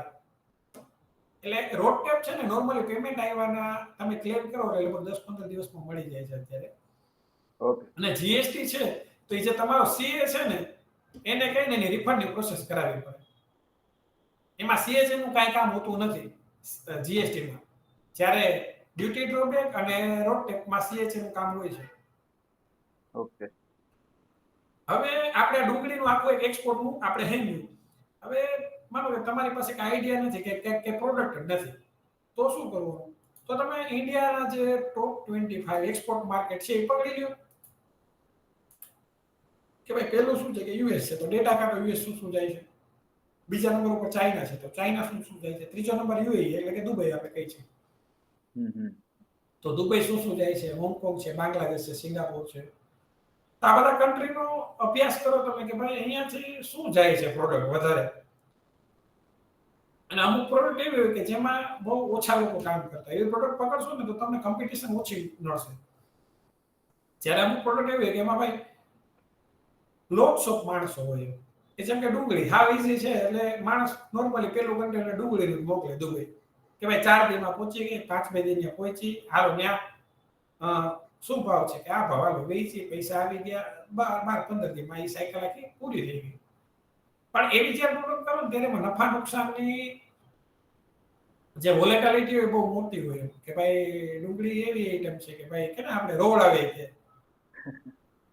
એવી જ રીતે રિસ્કી બે આઈટમ છે, ગ્રીન ચીલી ને ટોમેટો, જ્યારે દુબઈ કરતા હોય કોઈ. તો હું એવી એડવાઇસ આપું કે એવી પ્રોડક્ટ ના કરે કે જેની સેલ્ફ લાઈફ ઓછી હોય, ખાસ કરીને પેલા કન્સાઇનમેન્ટમાં. જો તમે પેલા કન્સાઇનમેન્ટમાં એવી કોઈ પ્રોડક્ટ કરી અને મોટો લોસ ગયો, તો ઘણીવાર તમે બદથી બદતર પરિસ્થિતિમાં મુકાઈ શકો. માનો કે તમારી પાસે 20 લાખ રૂપિયા તમારી મરણ મૂડી છે અને તમે ચીલીનું કન્ટેનર ભરાયું, દુબઈ મોકલ્યું અને એના 8 લાખ રૂપિયા આવ્યા, 12 લાખની નુકસાની આવી, એટલે તમારું માઇન્ડ આમાં કામ કરતું થઈ જાય બંધ. કે ભાઈ આવડો મોટો લોસ, બાપુએ તો કીધું તું એક્સપોર્ટ કરી તો પૈસા મળે. પણ જ્યારે કેટલું ઇન્વેસ્ટમેન્ટ મિનિમમ હોય તો ટ્રાય કરી શકાય એમ? એટલે ઇન્વેસ્ટમેન્ટનું એવું છે કે નોર્મલી તમે સ્ટાર્ટ કરો ને તો હું તો એમ કહું, જો જ્યારે તમે આપણે 3 ક્લાસ ગણીએ છીએ.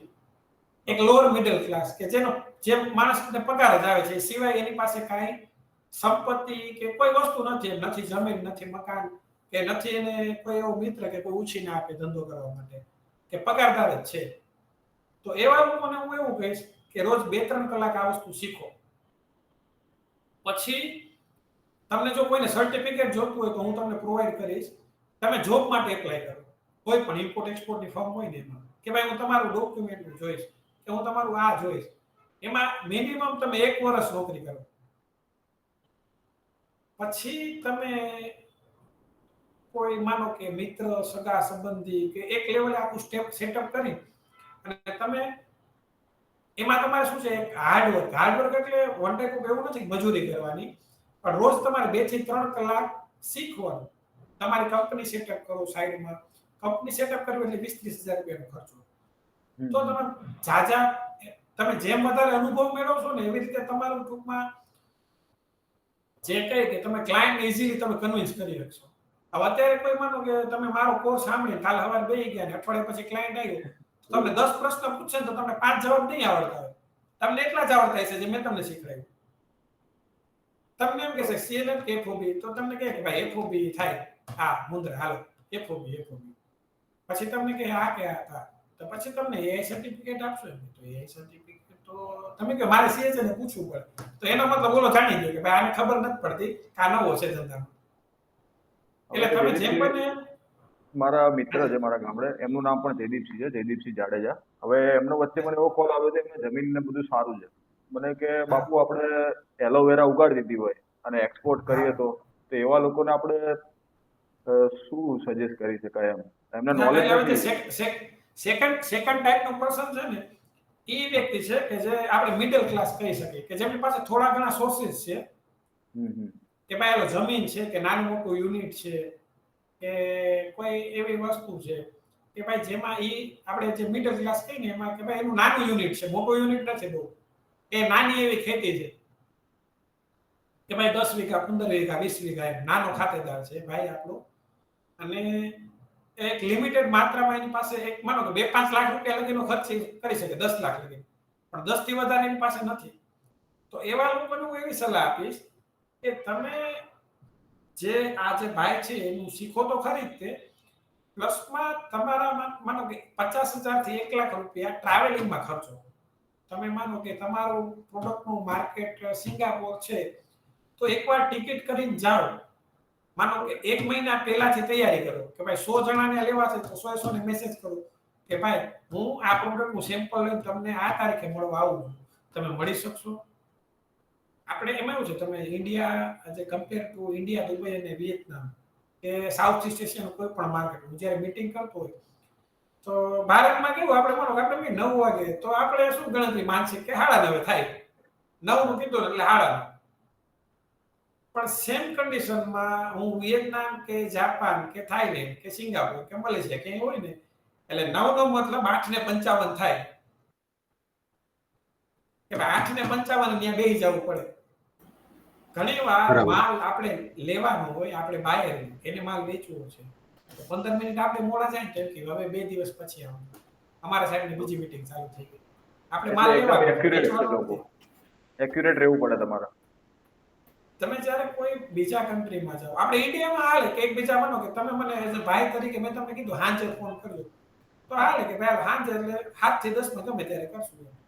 પણ જ્યારે તમે કોઈ બાયર કે સપ્લાયરને વાત કરતા હોય ને તો સાંજે એમ કહે ને તો તમારે પૂછવાનું સાંજે કેટલા વાગે છે, અને બીજું સામે જે કન્ટ્રીનો છે એનો ટાઈમ ખાસ જોવાનો કે ભાઈ એ વિયેતનામમાં છે તો આપણાથી 1.5 કલાક આગળ હોય તો આપણે 9 વાગ્યા તો ત્યાં 10:30 વાગ્યા હશે. કે વિરલસિંહ, તમારો કોઈ પ્રશ્ન છે? વિરલસિંહ,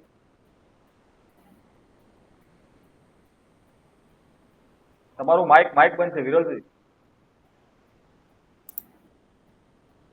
વિરલસિંહ માઇક બંધ છે, તમારો અવાજ નથી આવતો.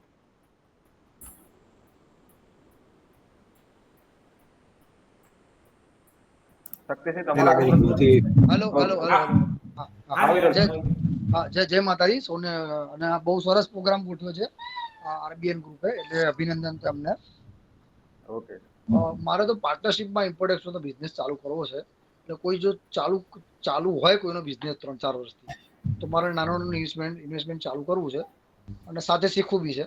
અને બીજું, રાજપૂત વ્યાપાર વિકાસ મંડળ આ ઇમ્પોર્ટ એક્સપોર્ટનો બિઝનેસ સારી રીતે થાય એના માટે ટ્રેનિંગ રાખી હતી.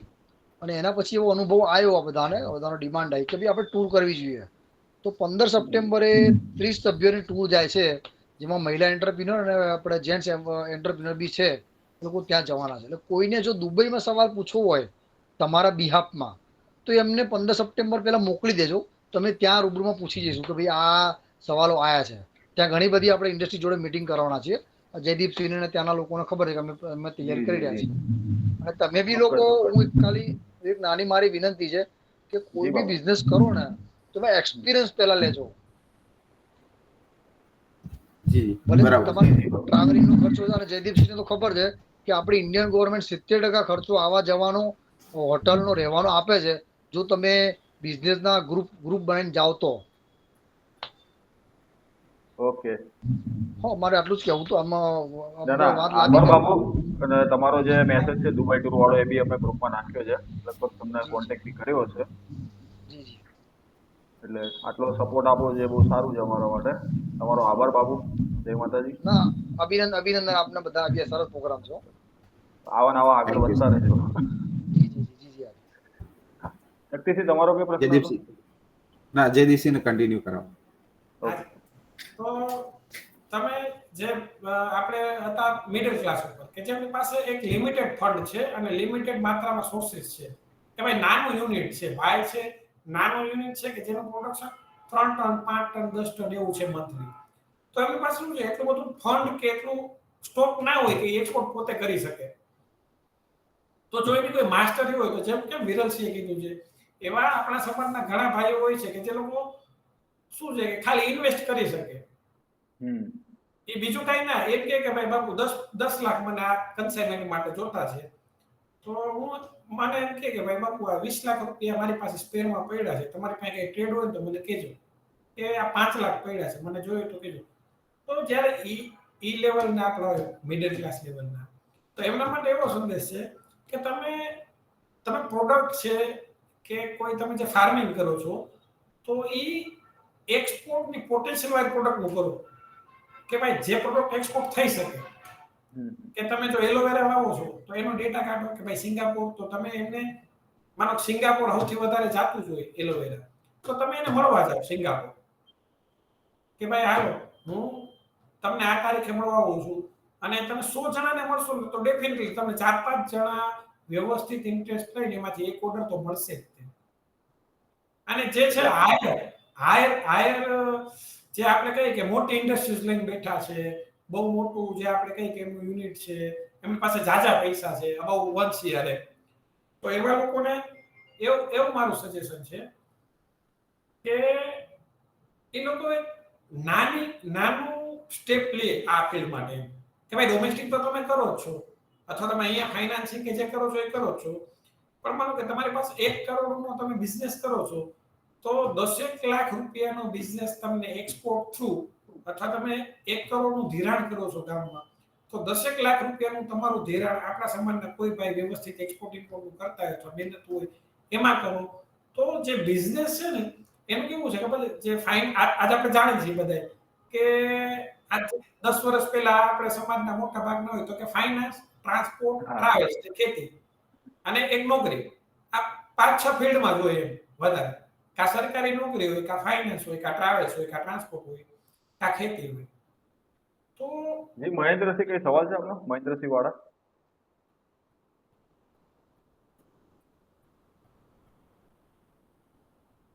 ઓકે, જયદીપસિંહ કન્ટિન્યુ કરો. તો એમના માટે મારો એવો સંદેશ છે કે તમે છે ને એક એવી નવી ફિલ્ડ માટે ટૂંકમાં તમારું એક જે સ્ટેપ છે એ તમારી જે રોજિંદુ કાર્યક્ષેત્ર છે, કે ભાઈ ડોમેસ્ટિકમાં તો તમે કરો જ છો જે સારું પરફોર્મ, તમારું યુનિટ છે, તમે આખા ઇન્ડિયામાં સપ્લાય કરો છો, તો તમે એનું 10% પ્રોડક્શન તમે એક્સપોર્ટ કરો એવું તમે ટાર્ગેટ રાખો, કે ભાઈ હું કોઈ હીરા બનાવું છું, હું કોઈ કોલ્ડ ડ્રિંક બનાવું છું, કે હું કોઈ પ્લાસ્ટિકની મેં એવી આઈટમ બનાવું છું. તો એમાં એવું ટાર્ગેટ રાખો કે તમે 10% તમે એમાંથી એક્સપોર્ટ કરશો.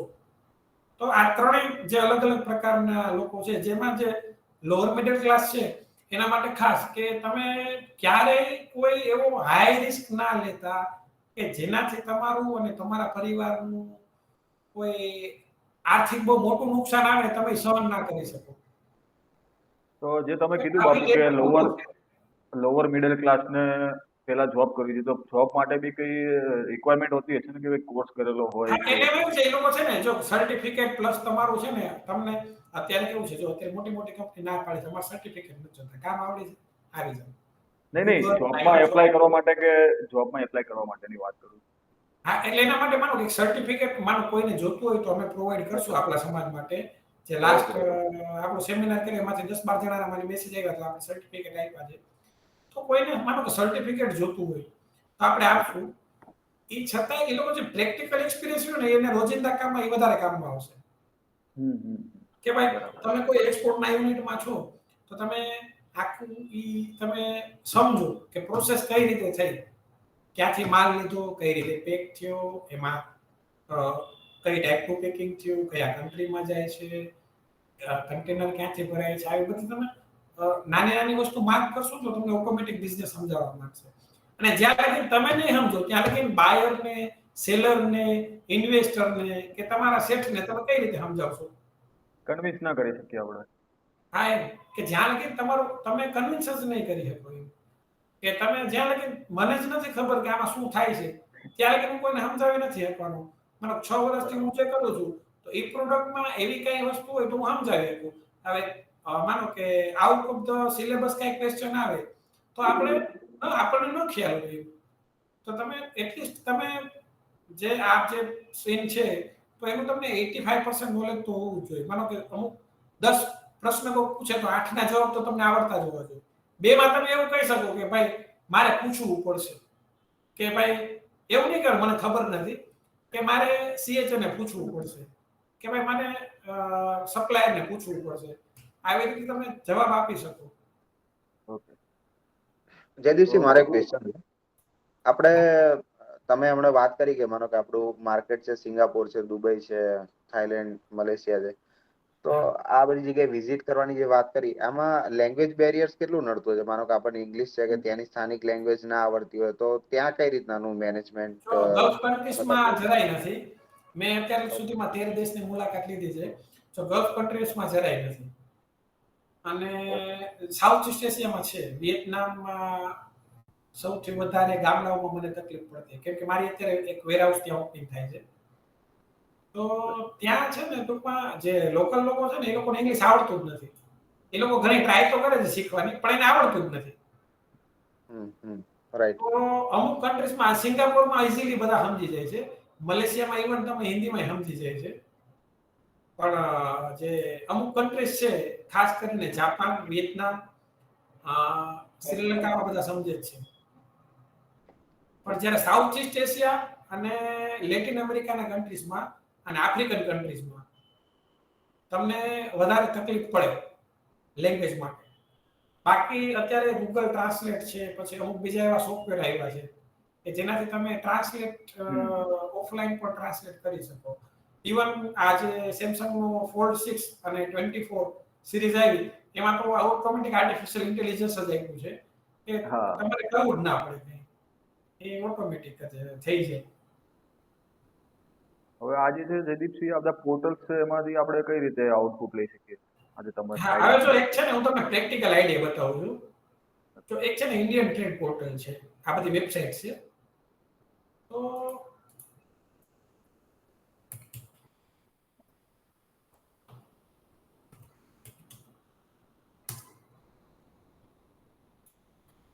આપ જોતા હશો. હવે આજે મેં તમને સમજાવ્યું ને એ વસ્તુ જો અહીંયા છે ને હાઉ ટુ એક્સપોર્ટ અહીંયા તમને ઈઝી ભાષામાં 4-5 પેજમાં 7-8 પેજમાં એને સમજાવી દીધું છે. બધી વસ્તુ નથી પણ જે પ્રોસેસ છે ને એ જો લખ્યું એસ્ટાબ્લિશ એક કંપની રજીસ્ટર કરો. જોયું? બેઝિક સ્ટાન્ડર્ડ બધા આપી દીધા છે આપણને. હા. હવે તમારી પાસે કઈ પ્રોડક્ટ નથી અત્યારે. તો શું કરવાનું કે ભાઈ ટોપ 25 કન્ટ્રીઝ. તો એક્સપોર્ટ માટે કે ઇમ્પોર્ટ માટે? તો તમે નક્કી કર્યું ભાઈ મને એક્સપોર્ટમાં તો મારું ભેગું નહીં થાય, પણ હું ઇમ્પોર્ટ કરીને અહીંયા કંઈક વેચીશ તો મને પૈસા મળશે. તો જો કે સૌથી વધારે ઇન્ડિયા ઇમ્પોર્ટ ક્યાંથી કરે છે તો બધાને ખબર છે, ચાઇના. આનો કોઈ હરીફત નથી. સેકન્ડ નંબર દુબઈ છે, યુએઈ. યુએઈ કેમ તો કે ત્યાંથી ઓઇલ ને પેટ્રોલિયમ પ્રોડક્ટ્સ વધારે આવે છે, સ્ક્રેપ આવે છે અને ગોલ્ડ આવતું. હવે એ લગભગ મારા ખ્યાલથી થોડુંક ઘટી જશે કેમ કે ગવર્મેન્ટે ડ્યુટી ને બધું ઘટાડી દીધું છે. પછી યુએસએ. તો યુએસએ શું વધારે આવે તો કે ડિફેન્સ, સોફ્ટવેર્સ એવું બધું. પછી સાઉદી તો કે ઓઇલ, ઈરાન તો ઓઇલ, સ્વિટ્ઝરલેન્ડ તો સ્વિટ્ઝરલેન્ડથી ઘણી એવી મેટલ પ્રોડક્ટ્સ ને હાઈ એન્ડ મશીનરીઝ આવે છે. પછી હોંગકોંગ તો ચાઇનાનું કોમ્પિટિટર વન ઓફ ધ. પછી સિંગાપોર કાંઈ બનાવતું નથી, નાનકડો દેશ છે, ઇવન ગુજરાતથી નહીં નાનો સિટી ટાઈપ છે. સિટી છે. તો સિંગાપોર, હોંગકોંગ ને યુએઈ આ ત્રણેયમાંથી એકેય ગુજરાતથી મોટું નથી. તો આવડો મોટો વેપાર કેમ? તો કે આ ટ્રેડ હબ છે. હવે આ લોકોનું બેન્કિંગ એટલું સ્ટ્રોંગ છે. હું એક મારું ટ્રાન્ઝેક્શન તમને બતાવીશ. મેં એક પાર્ટીને મેં ઓર્ડર બુકિંગ માટે $7,500 મોકલ્યા દુબઈથી. તો ચોથી મિનિટે વિયેતનામના ખાતામાં જમા થઈ ગયા હતા. ઓહ, એટલે જે મોટી મોટી કંપનીઝ છે એ લોકો છે ને Singapore, Hong Kong, UAE, New York, London આ બધી જગ્યાએ ઓફિસ રાખે ને એનું મેઇન રીઝન એ છે કે ફાઇનાન્શિયલી બેરિયર નથી. હવે આપણે $7,500 ઇન્ડિયાથી વિયેતનામ મોકલવા હોય ને તો મિનિમમ 2 દી તો પ્રોસેસમાં લાગે. તમે આખું ફોર્મ લઈને જાઓ, ફોર્મ ભરીને આપો, ઇનવોઇસ આપો, બેંકમાં ફોરેક્સ ડિપાર્ટમેન્ટ હોય, એ સ્ટેમ્પ મારે, આ કરે તે કરે. હવે દુબઈમાં કેવી સિસ્ટમ છે ખબર છે? દુબઈનું બેન્કિંગ એટલું ઈઝી છે કે અમે કોઈથી બેંકે ગયા જ નથી. એના પાસે ચેક ડિપોઝિટ કરવાના મશીન છે, ચેક થી વિથડ્રો કરવાના મશીન છે, એટીએમ થી ઉપાડવાના. તો આ લોકો અહીંયા જે ટ્રેડ થાય છે ને મોસ્ટ ઓફ એવો ટ્રેડ થાય છે કે એ લોકો શું કરે છે કે કોઈ ફિલિપાઇન્સ થી એક વસ્તુ લેવી છે તો કે સિંગાપોર થી ટીટી મારીશું એમ. કેમ કે સિંગાપોરમાં શું છે એક તો જો બેન્કિંગ, પછી આ લોકોના છે ને બેંકના ઇન્ટરેસ્ટ રેટ બહુ નીચા હોય. જ્યારે તમે આ ફિલ્ડમાં આવો, આ ફિલ્ડ ને એવડું મોટું છે ને કે આપણે એક દરિયો એ ટાઈપનું. તો સિંગાપોર, હોંગકોંગ, યુએઈ આ બધી જગ્યાએ ઓફિસ રાખવાનું મેઇન રીઝન કે બેંક છે ને ફાઇનાન્સ ઇઝીલી અવેલેબલ થઈ જાય બેંકના. પછી દર નીચા હોય, બહુ નીચા હોય એ લોકોના. ઇવન જાપાન અત્યાર સુધી બધાને જેટલા લોકોને ધંધો કરવા માટે પૈસા જોઈએ ને 0% આપતો.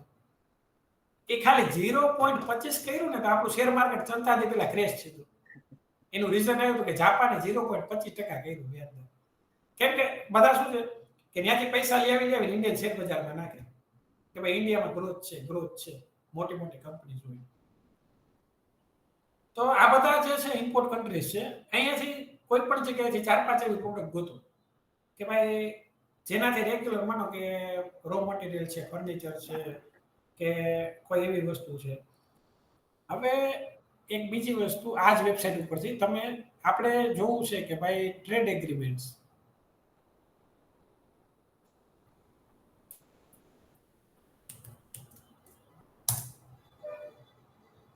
હવે આપણે છે ને એક પ્રોડક્ટ લઈ ડુંગળીનો કોડ છે 070310. હવે ફાઇન તો કઈ કે ભાઈ ફ્રેશ ઓનિયન્સ.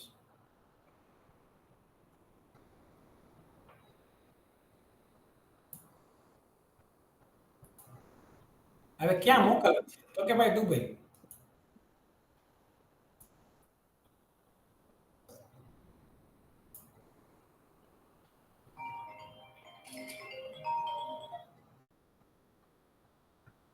તો જો ગવર્મેન્ટની જે બધી હોય આપણને સહાય કે જે આપવાના છે એ અહીંયાથી જોવા મળે.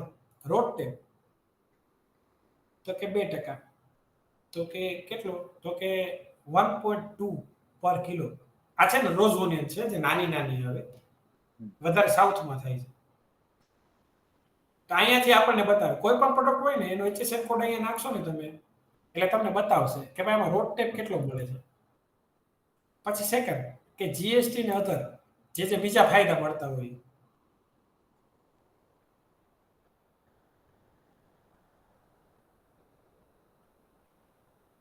અને ડ્યુટી ડ્રોબેક તો કે 0.15%, એટલે 10 લાખ રૂપિયાનો માલ મોકલો તમે એટલે તમને 1500 રૂપિયા મળે.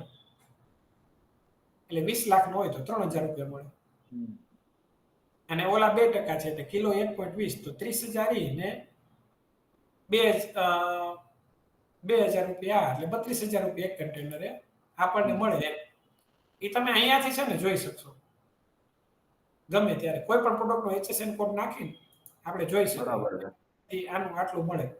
પછી કોઈ ઇમ્પોર્ટ કરવું હોય તો અહીંયાથી જાણવા મળે. ઓકે, ઓવરઓલ આ ગવર્મેન્ટ બધી ઇન્ફોર્મેશન એમની સ્કીમનું ને એ બધું અહીંથી ડિટેલ આપણને મળે. હા. તો અહીંયા આ બધું જો આ ઈરાનથી 11 ઇન્ક્વાયરી એવી છે. હવે અહીંયા છે ને તમે મેમ્બર હોય ને તો એનું યુઝર આઈડી પાસવર્ડ હોય. એ નાખો ને એટલે તરત બતાવે કે ભાઈ આટલી ઇન્ક્વાયરી છે. એટલે એમાં પાછી પેપરમાં એ લોકોને ન જોવા દે. બરાબર છે. અહીંયા છે ને આ બધું જે ક્વેરીઝ છે, પછી અમુક ગવર્મેન્ટની બેનિફિટ છે, પછી ટ્રેડ એગ્રીમેન્ટ થયા હોય, ફ્રી ટ્રેડ એગ્રીમેન્ટ છે. હવે જ્યારે હું અવોકાડો છે તો આફ્રિકાથી મંગાવું છું તો 0% ડ્યુટી છે. જ્યારે ઓસ્ટ્રેલિયાથી મંગાવું છું તો ડ્યુટી છે. સેમ ડ્રેગન ફ્રૂટ વિયેતનામથી મંગાવું છું તો ટેક્સ નથી ભરવો પડતો મારે. પાછું ચાઇનાથી મંગાવું તો 35% ટેક્સ ભરવો પડે. તો આવી રીતે બધા ગવર્મેન્ટને એકબીજાને ટ્રેડ એગ્રીમેન્ટ થયા હોય. તો એ ટ્રેડ એગ્રીમેન્ટ્સ તમને આ વેબસાઇટ ઉપર અહીંયા જોવા મળે. બરાબર. અને બીજી એક વેબસાઇટ છે commerce.gov.in. હવે ડુંગળીમાં શું બેનિફિટ મળે એ જોઈ લીધું, પણ ક્યાં એક્સપોર્ટ થાય તો એ તો ખબર જ નથી આપણને. હા. તો આ ગવર્મેન્ટ આ વેબસાઇટ છે ને એમાં જો export import data annual commodity wise all countries આપણે લાસ્ટ યર નું જોયું કે 070310 કરંટ યર. જો અહીંથી તમને છે ને આખું માર્કેટ સમજાઈ જશે.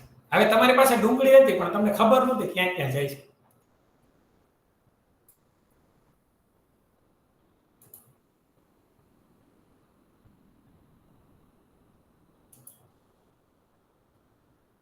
જોયું આ ડેટા. બાંગ્લાદેશે ભારત પાસેથી આ વર્ષે 1555 કરોડની ડુંગળી મંગાવી. મલેશિયાએ આ વર્ષે 587 કરોડ રૂપિયાની ડુંગળી મંગાવી, એટલે પર ડે ની 2 કરોડ રૂપિયાની ખાલી મલેશિયા એક જ. એ રીતે શ્રીલંકાએ, દુબઈ રોજની 1 કરોડ રૂપિયાની, બાંગ્લાદેશ 1555 એટલે રોજની 4 કરોડ રૂપિયાની ડુંગળી ભારતથી બાંગ્લાદેશ ગઈ. એટલે તમને આઈડિયા આવી ગયો કે ભાઈ. પછી નેપાળ તો કે નેપાળ 1 કરોડ 150 કરોડ રૂપિયાની ડુંગળી મંગાવે, એટલે રોજની 50 લાખ રૂપિયા નેપાળ જાય છે. એટલે આપણે ડિવાઈડ બાય 3 ગણી તો રોજના 4 ટ્રક નેપાળ જાય છે. સેમ વસ્તુ ઇમ્પોર્ટમાં તમને અમુક પ્રોડક્ટ્સના એમ ટૂંકમાં એનો આઈડિયા તમને એમ થાય કે ભાઈ ઓહ આટલું હોય એમ કે ભાઈ આપણે તો 0.01% થી કરી શકીએ તો એ બહુ છે એમ. હા, અરે બહુ. હવે આ જ વસ્તુ જોઈએ આપણે કોમોડિટી વાઇઝ ઓલ કન્ટ્રીઝ. એમાં આપણે એપલ નું જોઈએ. ગઈકાલનો છે ને મારો કદાચ ઇન્સ્ટાગ્રામ કોઈ યુટ્યુબ કે જોતા હશો ને એમાં મેં એપલ નો વિડીયો ચડાવ્યો હતો કે ભાઈ એપલ કયા કન્ટ્રીમાંથી આપણે લઈ શકીએ. એનું રીઝન જોજો તમે આ ડેટા. ભારત રોજ 7 કરોડ ઇન્ડિયન રૂપિયાના એપલ ઇમ્પોર્ટ કરે છે સવાર પડે ને ત્યારે રોજ.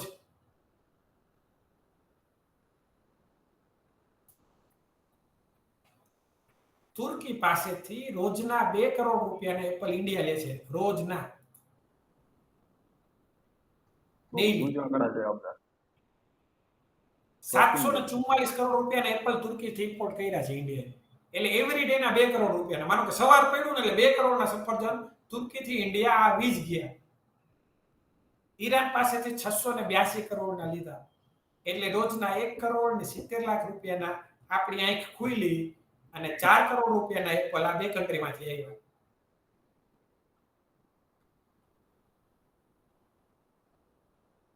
હવે તમે આમાંથી તમે એવરેજ તમે કાંઈ નહીં વર્ષે 6 કન્ટેનર કરો ને તો આરામથી તમે 10 થી 12 લાખ રૂપિયા કમાઈ શકો. મારા અનુભવ પ્રમાણે મારા વર્ષે છે ને 22 થી 25 કન્ટેનર હોય, તુર્કી, ઈરાન અને પોલેન્ડ આ ત્રણેય થઈને. અને બાકી મેન વસ્તુ કે આપણે આ બિઝનેસમાં ફ્રોડ કઈ રીતે થઈ શકે ને એમાંથી કઈ રીતે બચી શકીએ ને એક પોઈન્ટ રહી ગયો છે. ફ્રોડ આમાં છે ને આ કેવું છે ખબર છે, આ એક એવો પાઇપ છે કે જેમાં 20 કાણા છે.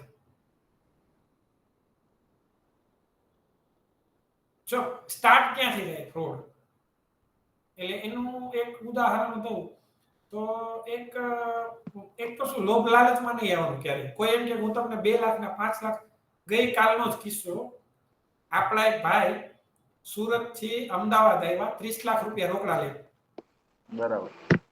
ગઈકાલનો જ કિસ્સો. અને એને એમના એક મિત્ર થ્રુ મને મેસેજ મોકલ્યો કે બાપુ આ વ્યક્તિ મને 40 ટન સોપારી 350 રૂપિયા લેખે આપે છે મુદ્રા પોર્ટે. એટલે મેં તું મને કાર્ડ મોકલ, હું 500 માં જ લઈ લે છે. તો એને કાર્ડ મોકલ્યું મારા. હવે એ ભાઈ મહેશ્વરી જે સીએચ હતો એ કે હું અહીંયાથી, એટલે મેં આપણા સમાજના 3-4 ભાઈને મોકલ્યું. તો એમાં એક વ્યક્તિ બીજી કાસ્ટનો છે, મને એને કીધું કે બાપુ આ વ્યક્તિ ફ્રોડ છે, કે હું 5 લાખ રૂપિયા માંગુ છું, 2 મહિનાથી મારા ફોન નથી ઉપાડતો. ઓકે. તો તરત ખ્યાલ આવ્યો કે ભાઈ આ હવે ઓલાને મેં તરત જ કીધું હતું, મેં તું પૈસા લઈને પાછો વયો જા સુરત અત્યારે, આમાં કાંઈ છે નહીં. અને એને કહે છે કે ભાઈ આ ફલાણા ભાઈનો મને ફોન હતો કે ન્યાયની ઓફિસે મળશું એમ એવું કીધું છે. એટલે ઓલાને તરત આઈડિયા આવી ગયો, એટલે એ ફોન બંધ કરીને વયો ગયો.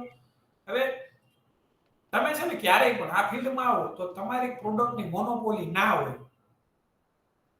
તમે એપલ બનાવતા નથી, સેમસંગ કઈ બનાવતા નથી, અને 20% થી વધારેનું માર્જિન તમને મળે છે ઇમ્પોર્ટ કે એક્સપોર્ટમાં, તો સ્ટોપ એવું ન બની શકે.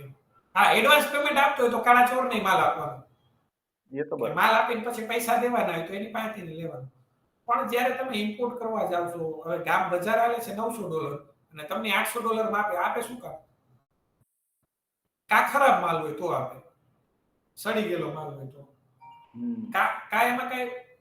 એટલે એક છે ને 20% થી આમાં એવરેજ માર્જિન અમારા બધા કન્સાઇનમેન્ટનું ગણીને તો 3 થી લઈને 7% ની વચ્ચે આવે. પણ ક્વોન્ટિટીનો બિઝનેસ છે. હા, વોલ્યુમ હોય. વોલ્યુમ તમારે કોઈ પણ વ્યક્તિને એપલનું કન્ટેનર લેવાનું ઇમ્પોર્ટ કરીને સાંજ લગીમાં એ કન્ટેનર માર્કેટ રેટે વેચાવી દો, આખું કન્ટેનર. મુંબઈમાં રોજના 20 થી 30 કન્ટેનર વેચાય છે એપલના ડેઈલી. તમારું કન્ટેનર આવ્યું, માર્કેટ આલે છે $900 બોક્સ, તમે એમ કહો ઓકે બાબુ વેચી નાખો, એટલે મત બજારમાં વેચાય. એ બધી 24 થી 48 કલાકમાં પૈસા રોકડા. પણ એમાં માર્જિન ન હોય એટલા બધા, હેવી માર્જિન ન હોય. એટલે કોઈ પણ વસ્તુ આ બધી છે ને વોલ્યુમ વાળી આઈટમ. તમારું માનો તુર્કી સેટઅપ છે, અહીંયા સેટઅપ છે, તમે 3 કન્ટેનર કરો મહિનામાં, એક કન્ટેનર 25 થી 30 લાખનું થાય, તો 70-75 લાખનું ટર્નઓવર. વર્ષે તમે 8 કરોડનું ટર્નઓવર એક જ કોમોડિટી એક જ કન્ટ્રી પકડીને કરી શકો. અને 3 કન્ટેનર તુર્કીથી કરવાના એટલે સામાન્ય વાત, હાવ સામાન્ય, એક દીમાં વેચાઈ જાય તમારે. એટલે જ્યારે તમારી પાસે ટૂંકમાં એક્સ્ટ્રા ફંડ હોય આ છે તો તમે એવું કરો, અથવા તો એવું કરો તમે કે શેરિંગમાં અમે ઘણી વાર કરતા હોય કે ભાઈ 30 લાખનું કન્ટેનર હોય તો 5 જણાએ 6 લાખ રૂપિયા કાઢ્યા. એટલે શું છે, રિસ્ક ડિવાઈડ થઈ જાય. પછી બીજું કે તમે જ્યારે કોઈ બાયરને તમે કઈ ગયા બધી વાતમાં હા કરતો હોય ને તો એ ચેતવું એકવાર, એમ તપાસ કરવી. કોઈથી બાયર છે ને તમારી બધી વાત માને જ નહીં, અમારો અનુભવ છે. અને જો માનતો હોય તો એ કંઈક ખોટું કરવાના મૂડમાં છે, એ તમારી બધી આમાં આ કરતો હોય ને તો. કેમ કે લગભગ કોઈ સિવાય તમારી પાસે જો તમે એપલનો મોબાઈલ એક્સપોર્ટ કરવા જાઓ, તમે એપલ મેન્યુફેક્ચરર છો તો એ આવવાનું. તમે બાલાજી વેફર એક્સપોર્ટ કરો છો, તમે બાલાજીના મેન્યુફેક્ચર, તો એ આમાં આ કરશે. પણ તમે જ્યારે કોઈ ઇઝીલી ટ્રેડ થઈ શકે એવી વસ્તુમાં એ બધી વાતમાં હા પાડે અને પ્રાઇસ બેરિયરમાં હા પાડતો હોય તો એ ફ્રોડ થવાનું હોય. Okay. પછી તમે છે ને આમાં થર્ડ પાર્ટી એજન્સી ને એ બધા લોકો આપે છે સર્વિસીસ, કે ભાઈ તમે કંપનીનું નામ આપો ને એટલે એ લોકો ડેટા આપે, ભાઈ આ કંપનીનું કેવું કામ છે, આ કંપની, તો એવી કંપનીને હાયર કરો. ઇવન તો હમણાં એક મારા મિત્રને એવી રીતે ફ્રોડ થયો, એ લોકો આફ્રિકા ગયા, એને કન્ટેનરમાં માલ ભર્યો, માલ ભરીને પોર્ટમાં અંદર ભર્યો હતો, એટલે ગવર્મેન્ટ એરિયા કહેવાય, ત્યાંથી કાજુમાંથી કાકરા થઈ ગયા. એટલે આ લેવલે સેટિંગ થતા હોય છે અમુક કન્ટ્રીમાં. એટલે એટલે જ મેં કીધું કે જે કન્ટ્રીમાં સ્ટેબલ ગવર્મેન્ટ હોય અને બિઝનેસ ફ્રેન્ડલી એન્વાયરમેન્ટલ હોય ને ત્યાં જવાય. દુબઈ આવી જ વસ્તુ દુબઈમાં ન બને ક્યારે. હવે બાપુ તમે કોઈ આજે એવું કીધું કન્ટ્રી હોય ને, ભલે ₹1 ઓછો મળે, ₹2 ઓછા મળે, પણ જ્યારે વેપાર કરો ને તો સારા કન્ટ્રી યારે કરવો. હવે આ તો ગવર્મેન્ટ તો ડેટા તો આપે છે, પણ એવા કોઈ B2B પોર્ટલ્સ ખરી કે ગ્લોબલ લેવલે કે જેના ઉપર આપણે ઇન્ક્વાયરી જનરેટ થતી હોય કે એવું કોઈ B2B પોર્ટલ પેલા હતું અલીબાબા ને એનું નામ લાઈક સાંભળ્યું. ઇન્ડિયા પણ માર્ટ હવે છે, છે ને, અલીબાબા એવું? હા. હવે કોઈ ઈ લોકો ઇન્ડિયા માટે એ લોકો તમને મોંઘા પેકેજ વેચવામાં જ રસ હોય છે. Okay. અત્યારનો જે સમય છે ને એ ટૂંકમાં થોડોક પરિવર્તન આવ્યું. જે આઈટી રિલેટેડ વેબસાઇટ ઉપર જે આજથી 5-10 વર્ષ પહેલા બિઝનેસ થતો ને, હવે એવું નથી થતું. હવે છે ને બિઝનેસ ડેટા ઉપર થાય છે. એ લોકો B2B માં જતા જ નથી. એ ડેટા કાઢે કે ભાઈ અમર ટ્રેડિંગે 50 ઇમ્પોર્ટ કર્યા તો અમરને એકને મળી ગયું. એટલે તમે છે ને ડેટા કઢાવો, તમારે ઇમ્પોર્ટ કરવું છે કે એક્સપોર્ટ કરવું છે, અને જે બાયરને મળો, તમે એને સારી સર્વિસ આપો, સારી પ્રોડક્ટ આપો, ઓછું માર્જિન રાખો સ્ટાર્ટિંગમાં, કે ભાઈ તમારું રેગ્યુલર ઓર્ડર જનરેટ થતા રહે. પછી બીજી એક વાત હું તમને કહેતા ભૂલી ગયો, કે જે લોકોનું થોડુંક વ્યવસ્થિત સેટઅપ હોય ઇન્ડિયામાં, તો એ લોકોને અમુક NBFCs છે કે જે ફંડિંગ કરે છે. એમાં એકને ઓળખું છું, ડ્રીપ કેપિટલ. ઓકે. તો આ લોકો શું કરે છે ખબર છે? અમારે આની હારે વાત ચાલુ છે અત્યારે. Bill discounting type. Bill discounting એ થાય, પણ માનો કે ₹100 ની વસ્તુ હું તમારી પાસેથી મંગાવું છું, તમારી કંપની ડ્રીપમાં રજીસ્ટર છે, મારી ડ્રીપમાં રજીસ્ટર છે, તો એ લોકો લોન આપે છે. આની ઓફિસ ગુજરાતમાં ઘણી જગ્યાએ છે, તમે એમને રૂબરૂ ઓફિસે જઈને મળી શકો, કે ભાઈ તમારી પાસે કોઈ બાયર છે, એ વ્યવસ્થિત છે અને એ કોઈ એવી ટર્મમાં કામ કરે છે કે જેનાથી ડ્રીપ કેપિટલને કોઈ વાંધો નથી, તો આ લોકો ₹100 નો તમે માલ મોકલો ને, જેવું માલ મોકલી તમે જે ડોક્યુમેન્ટ્સ તમારે બાયરને આપવાના છે, એ ડોક્યુમેન્ટ્સ તમે ડ્રીપ કેપિટલને આપો, એટલે 80% ફંડિંગ 24 કલાકમાં તમારા એકાઉન્ટમાં આવી જાય. ઓકે. બાકીના 20% પૈસા એ હોલ્ડ ઉપર રાખે. જ્યારે બાયર આને પેમેન્ટ કરે ને ત્યારે બાકીનું જે એનું વ્યાજ ને કાપીને તમને પાછા આપે. તો આવી ઘણી NBFCs છે કે જે લોકો આ ખાલી ઓનલી એક્સપોર્ટ ઇમ્પોર્ટ ને ફાઇનાન્સ કરે છે. ઓકે. અને ઇવન ટૂંકમાં $2.5 મિલિયન લગીનું માનો કે તમે જેવી તમારી કંપની, એટલે માનો 15-20 કરોડ સુધીનું તમને ફાઇનાન્સ કરે છે four importer. Okay. Okay. Okay. તો ઓવરઓલ હવે બાપુ મારો બધું ક્વેશ્ચન હતો. હાજી. હવે પ્રશ્ન એવો હતો કે તમે કીધું કે આપણે જે કન્ટ્રીઝ છે અમુક ત્યાં સ્ટેબલ ગવર્મેન્ટ હોય આ તે, તો મારે એના રિલેટેડ ક્વેશ્ચન હતો કે આપણે કોઈ ફ્રેશ નવો બિઝનેસ સ્ટાર્ટ કરે છે ઇમ્પોર્ટ એક્સપોર્ટમાં, એને બહુ નોલેજ નથી કે કઈ રીતે કામ કરવું, તો કઈ કન્ટ્રીમાં ને ક્યાંથી સ્ટાર્ટ કરે? નવી કન્ટ્રી એટલે એમાં જો દુબઈ છે, સિંગાપોર છે, આ બધી કન્ટ્રીઝ કેવું છે ખબર છે? તમને ઇઝીલી બધું સેટઅપ થઈ જશે. પછી બિઝનેસ કરવો થોડોક હાર્ડ પડશે, પણ કેવું છે કે ત્યાં તમને કોઈ ઇઝીલી ફ્રોડ નહીં કરી જાય તમારું. કે કોઈ માનો કે આફ્રિકામાં ગયો તો અહીંયા તમે જુઓ તો દર અઠવાડિયે એકાદા મટરની ન્યૂઝ આવે તે કે આફ્રિકાના દેશમાં ભરૂચના યુવાનની હત્યા, અંકલેશ્વરના યુવાનની હત્યા, પોરબંદરના યુવાનની હત્યા. તો એવું આવા કન્ટ્રીઝમાં બહુ ઓછું થતું હોય કે જીવ ન ખોવો પડે. અને બીજી વસ્તુ છે, સિંગાપોર છે, દુબઈ છે, કે કોઈ બીજા એવા કન્ટ્રીઝ છે કે જ્યાં વિયેતનામ છે, તો એ ઇન્ડિયા જે ટૂંકમાં ક્રાઇમ રેશિયો ઇન્ડિયા કરતા ઓછો, દુબઈ કરતા વધારે, પણ સ્ટેબલ થઈ શકે કે જ્યાં ઇન્ડિયા કરતા ઓછો હોય ને ત્યાં આપણે સ્ટેબલ થઈ શકીએ. એટલે ક્રાઇમ રેશિયો જોવાનો લોકલ ઇન્ડિયા કરતા ઓછો ક્રાઇમ રેશિયો હોય અથવા ઇન્ડિયાની સિમિલર હોય તો ત્યાં તમે બિઝનેસ કરી શકો એમ. બાકી મૂડીનું જોખમ નહીં દુકાનમાં. રહેવાની અમુક જે પ્રોબ્લેમ્સ છે ગવર્નમેન્ટ લેવલની કે લોકલ પબ્લિક લેવલની તો એ અહીંયા ઇન્ડિયામાં થાય છે. તો એવું થોડું ઘણું તો રહેશે. ઓકે જયદીપસિંહ, ઓવરઓલ આપણે બધું થઈ ગયું છે કે હજી કઈ પોઈન્ટ રહી જાય છે? હા, બાકી જો કોઈને કઈ એવા પ્રશ્ન હોય કઈ તો બાકી વોટ્સએપ છે, બીજું કઈ એવું હોય તો આપ મને કોન્ટેક્ટ કરી શકો. બાકી આમાં રિલેટેડ કોઈ માનો કે કોઈને મળવા આવવું હોય તો મારી એક રાજકોટ, વિયેતનામ અને દુબઈ 3 જગ્યાએ ઓફિસ છે અને જી, 10 જી, દિવસ બરોબર. હું મહિનામાં 10 દિવસ હું રાજકોટ હોઉં છું. બાકી મારી રેસિડેન્સી યુએઈ ની છે તો હું મહિનામાં 15 થી 20 દી દુબઈ હોઉં છું. બાકી વિયેતનામ, સિંગાપોર ને ત્યાં 3 જગ્યાએ ઓફિસ છે. ચોથી સિંગાપોર વાત આલે છે પણ જો બધું સારું રીતે થઈ જશે ના ના થઈ તો. જશે. અને બીજું અમે કઈ એવું કોઈ પણ એવી રિક્વાયરમેન્ટ હોય, કોઈ એવો પ્રશ્ન હોય તમે જાહેરમાં ના કરી શકતા હોય તો સ્પેશિયલી જી, આપ જી. મને પર્સનલી મેસેજ કરી શકો કે ભાઈ બધાની વચ્ચે ક્યાં મારે રહેવું. ઘણા ભાઈને શરમ આવતી હોય કે એનો ક્વેશ્ચન નાનો હોય પણ કેવું છે કે આ તમે પ્રશ્ન પૂછશો તો મને કંઈક જાણવા મળશે એટલે વધારે. એમ કે અમુક અને તો હોય કે ભાઈ મારો હાથીમાં ના કાઢી નાખે એમ બધા. ના એવું ન હોય. ક્યારે એટલે નાનો જો આજે તમે અત્યારે તમારી પાસે નોલેજ નથી. આજે હું 100 વાર પૂછું કોઈને કંઈક મને ન ખબર પડતી હોય ને તો મારી રીતે. અને ઘણી વાર એવું હોય તો આપણે શું કરીએ કે ભાઈ જાહેરમાં નહીં પણ સ્પેશિયલી આ પર્સનલ મેસેજ કરીને મને પૂછી શકો એમ કે ભાઈ મને આ બાપુ, વસ્તુમાં જરાક એક સમજાવો નહીં કે મેસેજ આવ્યો છે જયરાજસિંહ પરમાર કરીને કે મેડિસિનના એક્સપોર્ટ માટે કઈ કન્ટ્રી ફોકસ કરે? આફ્રિકન કન્ટ્રીઝમાં સારા માર્જિન હોય છે.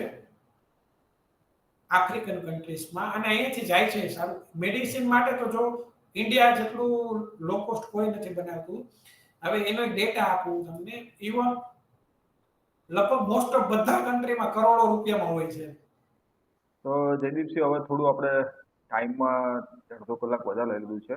આપણે જે હાજી જયરાજસિંહ હાજી પરમાર છે, હું તમારો નંબર અંદર શેર કરી દઉં છું. શ્યોર. એવું હશે અને તો આપ સૌએ મને શાંતિથી સાંભળો એ બદલ ખૂબ ખૂબ આભાર. હું કોઈ એટલે પ્રોફેશનલ તો એવું નથી પણ તમને થોડુંક બેઝિક નોલેજ આપ્યું છે. ઈસે આમાં તમે જેટલું તમે જાણશો એટલું ઓછું આ બિઝનેસ માટે. બેઝિક ના કહી શકે બાપુ, બહુ એડવાન્સ આપ્યું છે અને રિયાલિટી વાળું આપ્યું છે.